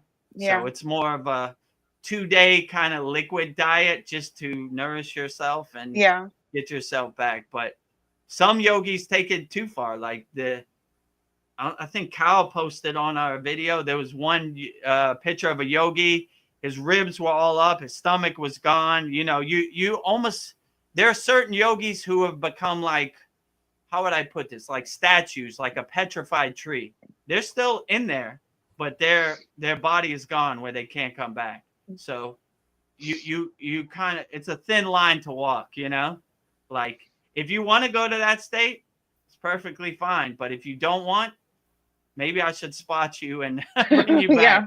So I'm glad my guru brought me back, because if he didn't, I wouldn't be here right now. I'd be one of those statues in the Himalayan mountains. Like I'm in there, but I can't come back to my physical body. So I'm somewhere, but I'm nowhere, you know? Yeah. Yeah, I've heard of those monks that like petrify, they become petrified after Right. they also leave the body, and then they leave behind their, almost like a statue, So wow. Right. Yeah, you become petrified, and once you become petrified, you can't go back to your body because it's useless. It's a statue now. So you're almost forced to make the full transition. So you got to make a decision whether you want to go petrified or you want to in the world of the world, you know? So that's why they kind of stop you, because they see you kind of bordering on that petrified state, you know? Like if you want to go that route, that route's there. But if you don't, you got to stop now. So that's kind of how they stop you, you know, I would say. But yeah, interesting.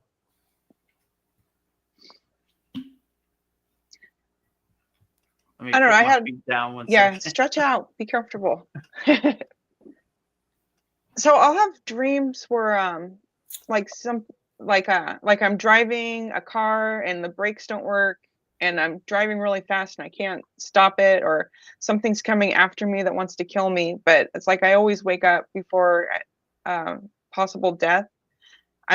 There's no way to verify this, but if you die in your dreams, do you think you die in real waking life? Oh no, that's a good question. You know, like do your dreams become realities? That is a good question. I mean, sometimes I would say in my case, like when I first got on the path of Kriya Yoga, I had horrible dreams like that. Like I was dying, monsters were chasing me, all kinds of stuff.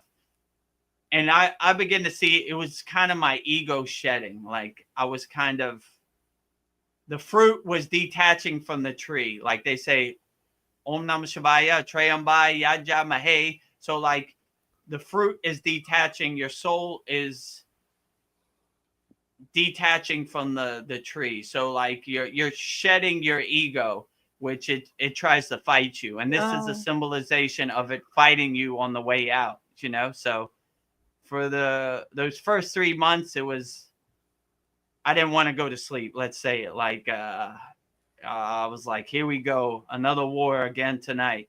But after that, it becomes more gradual, and it becomes a more blissful state that you get in, that it's almost like a symbolization that you're letting go of your Maya delusion, your ego that no longer serves you. So it's kind of letting go. So the ego is chasing you, but you're running away from it because you see it as a liar or a toxic entity or person. So you kind of let it go. So, but I don't know. I think it's highly unlikely that you could, like when I had these dreams, I never died. It was almost like Yeah, up I to never that point, die. Something happens. and then I wake up. So it never happened, but it was kind of scary at the time, let's say, but like yeah, it gets better. Just keep overcoming and realize that you're the king of your castle, and you're in control. And no matter whatever scary horror movies these astral parasites or negative entities try to show you, it can't affect you. So if you stay in a fearless state, you won't worry about any of this. You'll laugh at it like the joke it is. That's why I like when Babaji says, death is a joke to me. I am the death of death.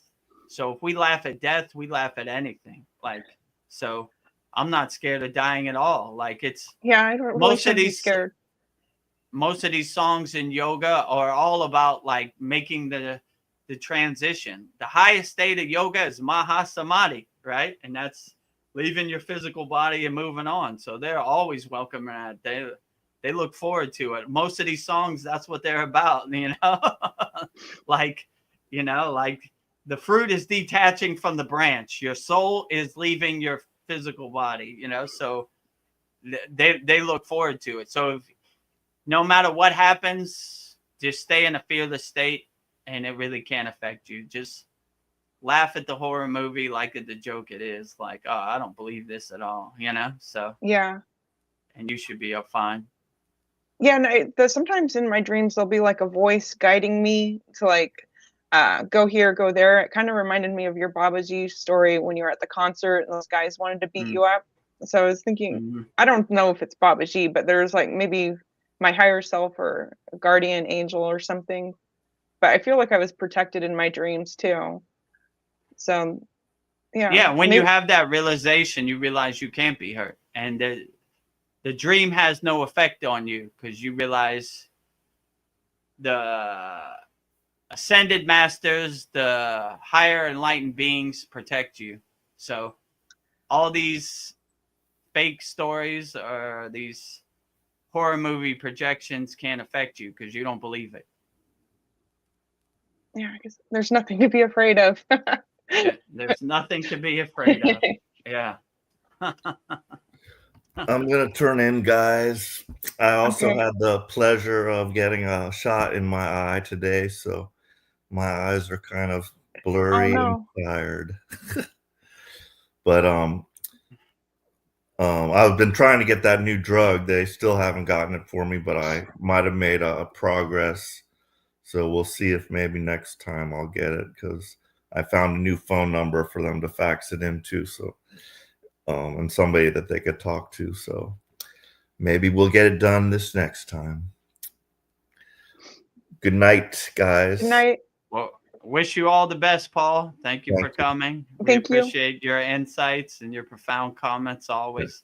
Thanks. So take care. Enjoyed being here. Have a good evening. We enjoyed having you. You too. Take care. Well, I have to get going in 20 minutes, but yeah, I have more questions. Okay, yeah. Let me know.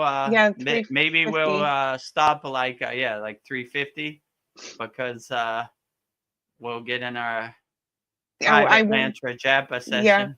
Yeah. Let's see. I was curious if have you ever gotten teachings non-verbally? Have you been, I don't know, received teachings non-verbally, or was this Oh yeah, definitely. Yeah. Like there are certain places, like let's say Ramayana Maharishi's ashram, where just being in the presence, you get teachings and you get insights.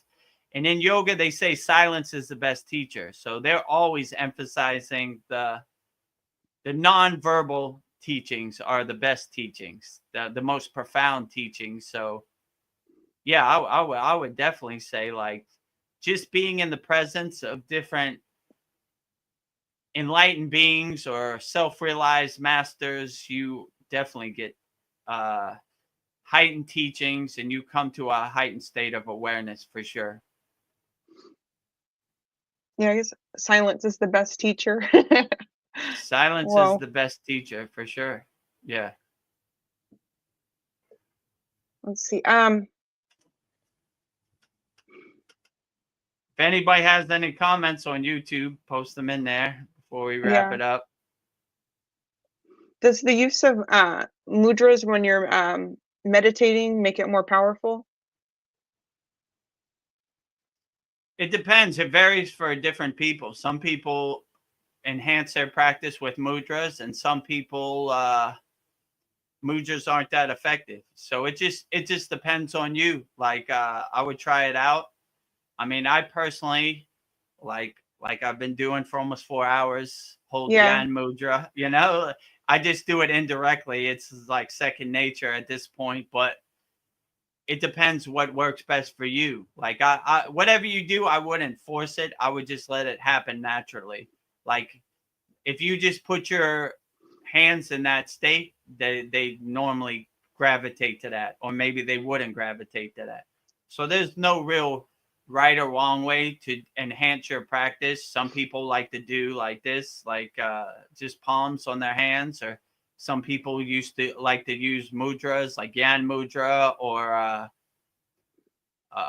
different mudras, Dhyan mudra, meditation, like a bowl kind of here, you know, Yeah. or whichever, you know, Hakini mudra on your eyebrow chakra, Uttatara Bhuti on your heart chakra. So it just depends. And that Yes. reminds me, I started posting on the Babaji quotes a different mudra every day. I started okay. yesterday. I don't know if you saw, right? So I think the I'll have to first one check is that. Uttatara Bhuti, right? So I'll change the mudra every day. I think I have 30 different mudras. Oh, So cool. it should rotate per month. Yeah, I just started yesterday. So Okay. I have to look at that again. Well, I was just thinking like yes, the hands are like an antenna. I was just thinking that would add something to it. yeah. So they would say the hand gestures you do with your hands and mudra is like closing the circuit. So your energy, your prana, your shakti is flowing through your body, and you're kind of sealing the circuit where it can't like seep out or leak out of your body. So it's a good way to seal your body. So that's the way they would say it. So like Shanmukhi mudra, you're sealing the 7 gates. You know, Kechari mudra, you're sealing the prana to your pineal gland. So it's like that's basically what they would say, like sealing. You know, it keeps in the energy. So you're holding in the energy inside yourself when you do a mudra. Nice. What would you say is the one thing that is absolutely necessary to progress on your path to spirituality? Or is there one? I mean, I don't know if there's anything necessary. I would just say my best advice for that I found on the spiritual path is just keep a positive attitude, always stay happy, always don't get attached to any kind of narrative or ego play. Always stay in equanimity, always wake up with a smile on your face, enjoy nature, and enjoy as much as you can. One of my favorite Sitas is called Boganantar. Bogar means enjoyer. He just enjoyed everything. He didn't nothing he didn't enjoy. If he was going to do it, he was going to enjoy it. So just enjoy life as much as you can. Wake up with a smile on your face. Help as many people as you can. Be as happy as you can. Don't get attached to anything. Just kind of become the detached witness. Just laugh and smile as much as you can, and just kind of look at this Maya delusional world like the joke it is, the comedy show, the monkey show, the clown show that it is, and just detach and get your popcorn and just sit back and enjoy the show and watch it and not get attached to it. And you begin to realize you enhance what helps you in the present moment. So do what uplifts you in the present moment. You begin to realize that it doesn't matter who's president or what Kim Kardashian wears to the Grammy or who won the NBA championship. That really doesn't serve you in the present moment. So you start to cultivate and do stuff that and give your energy to things that help you uplift you in the present moment. So you become more sovereign, or you become more the king of your castle. You become more in control, and you start focusing on your energy that helps you do your inner work and uplifts you in the present moment. And what this person said or what that person says, you realize you can't control the outcome or anything. So you don't really attach to it at all. And you become more of a free bird that flies around and has freedom, and you're not in anybody's cage. No one can cage you. No one can control your thoughts. No one can control your happiness. And you begin to realize happiness is internal, not external. So if you're searching for happiness in material things, you begin to realize that you have all the happiness that you need inside you as you. So you begin to cultivate that, and you begin to do your inner work and go to your happy place as much as you can. And that really starts to uplift you and make you a better person. Yeah. So that I would say that's probably my best advice, but I'm still feeling my way around in the dark also. So I don't have all the answers, but I don't think you could go wrong with loving people, helping people, doing the best you can. I think you should always be good. Yeah. Practice Being says, God bless all of you till we meet again. Till we meet again. God bless you too. Practice Being till we meet again. We'll be back here 9 p.m. Eastern Standard Time, same channel, next week, Wednesday. Yeah, until we meet again. Till we meet again. Stay blissful out there on these streets. Yeah, why so serious? Stay blissful. Why so serious? Stay blissful. Stay happy no matter what. Don't let anything shake your happiness. No matter what happens in the world, like we were saying earlier, aliens, war, whatever happens, stay blissful always, my friend. See, are there chosen ones or who are more in tune spiritually than the average person, or are we all chosen? I would say we're all chosen. Some are more realized than others. My guru used to say there are two types of beings, realized beings and unrealized beings. So just because you're a realized being doesn't mean anybody else could be a realized being. I like to think of myself like before I got on the path of Kriya Yoga, I was totally unrealized. So if I could wake up and get realized, then anybody could wake up and get realized. So I would say it's available for everybody. There's just some people that seek bliss in ignorance, let's say. They don't want to become realized because they're happy in their habits, let's say it like that. So they're in love with the chain that enslaves them. So anybody could be chosen. I don't think it's only for a certain amount of people. It's for everybody. It just depends if you want to do the inner work and become realized, or you want to not do the inner work and stay in ignorance. So there was one quote I saw by Babaji that I really like. He says, climb the ladder up to bliss or climb the ladder down to ignorance. Up to you, So you really make the choice whether you want to be chosen or not, whether you want to do the inner work or not.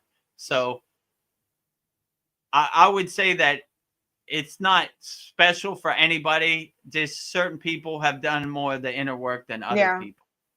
And, you know, it's like exercising. You can't get muscles or abs just by sitting on the couch. You have to actually do the work at the gym to get that to that place. So same thing, you have to do your inner work, and if you do your inner work, you should be perfectly fine. It's a bit, if I could do it, anybody could do it. I'll say it like that. I was like, I'm no success story. I just did the inner work. Let's say it like that. Let's see. Mariana says, I have such a headache, guys. I am listening. I am finishing my sadhana now as I am listening to you. It takes me an hour and 15 minutes, including all the asanas. I do pranayamas and meditation helps a lot. Thank you, Kriya Yoga. Thank you, Mariana, for your dedication to your sadhana. I know it takes a little bit of discipline, but it'll all be worth it. You know, like I did a lot of hard sadhana and tapas in my life, and I wouldn't change a thing. I look back on it. I'm glad I put in the inner work. I did the inner work, and thank you, Kriya Yoga. I agree with you. Thank you, Babaji. All the glory to Babaji and Kriya Yoga and all the ascended masters who have laid the path and the blueprint for us. Truly a blessing. So like if a new student comes to school and they feel overwhelmed by everything we offer, what advice would you have for a new student that just feels overwhelmed? Just go at your own pace. There's no rush. Go at your own pace. The videos aren't going anywhere. If you need some time, I would sign up to our Kriya Yoga School for a year, like many of our students have, and go at your own pace. Go at your own time. You know, if you can't make it to our Saturday class, it's on demand. I upload it later, and you can just watch it back and go at your own pace. Pause it.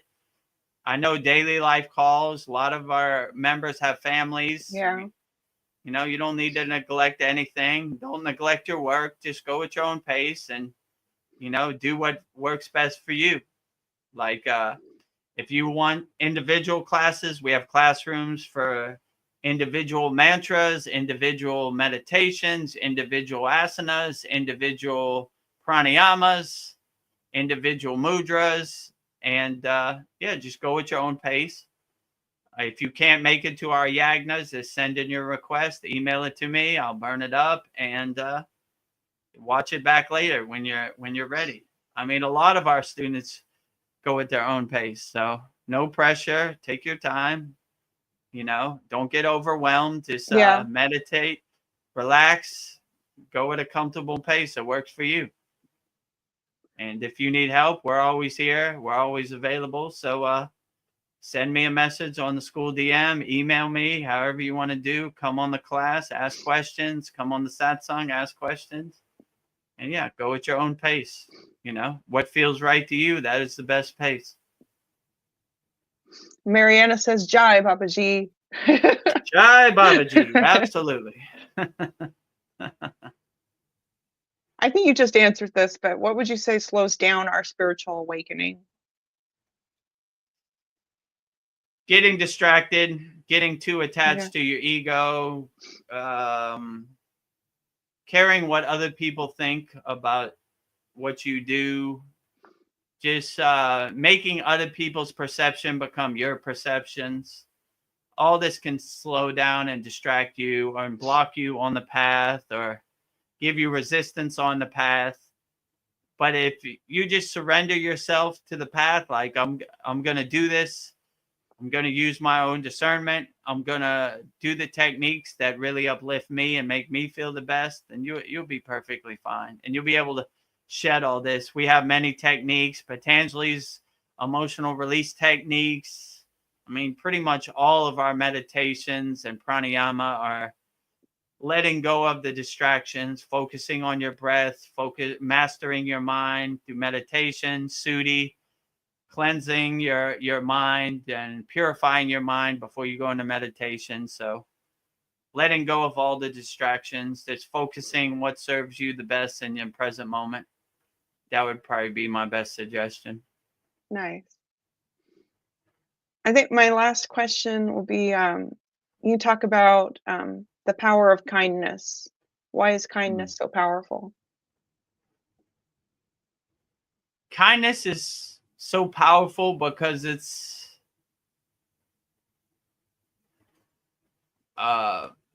emotion that is better than money. It just uplifts you and makes you feel good being kind to people with no expectations. It's just a uplifting emotion that really helps other people, but helps you and in turn. So it's like a collective uplifting, being kind to people. You can never go wrong. So like karma yoga, they say, is the highest form of yoga, which is selfless service, helping people without any expectations or rewards of getting something back. In that state, you can never go wrong because you're always uplifting people and being kind to them and loving people, being kind to people, being compassionate to people. How can you ever go wrong? It's the best feeling of all, so be as kind and loving and compassionate to people as you can, and you can never go wrong. Sounds like a good thing to be. Be as kind as we can be. Yeah. Be as kind as you could be. You can never go wrong. I think that's a good way to go out. Yeah, I think that's an excellent way to end our May 14th Kriya Yoga Q&A Satsang here at the Kriya Yoga School. So, if you think you could be helped by Kriya Yoga, discover the secrets of Kriya Yoga 100% free. Go to freekriyayogashop.com. It's 100% free. And if you need help and you want to book a call with me, Vedagurudev, go to kriyayogashop.com. Click on the book a call with me. A calendar will come up. Pick the time and date that you want to go on a call with me, and we'll try to solve your problems.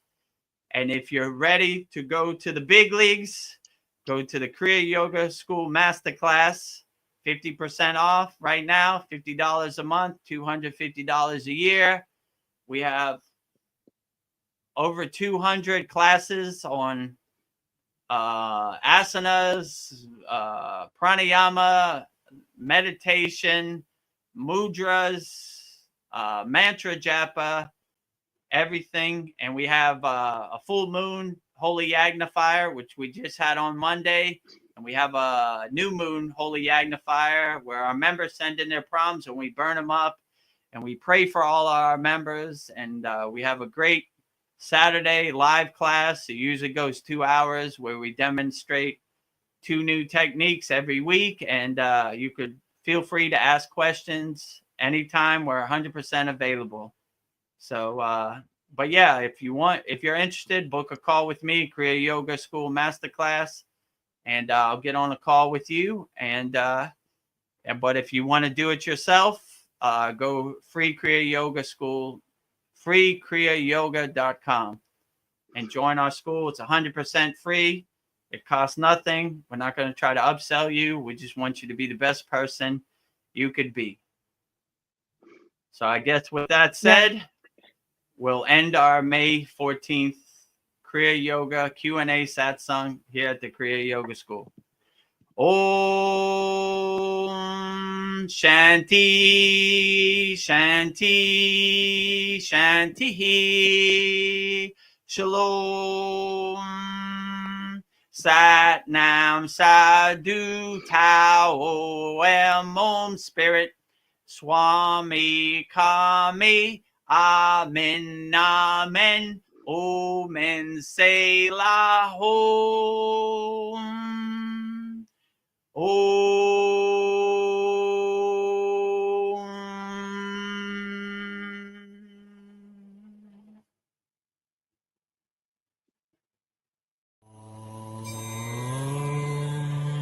Kriya Babaji Namo. Om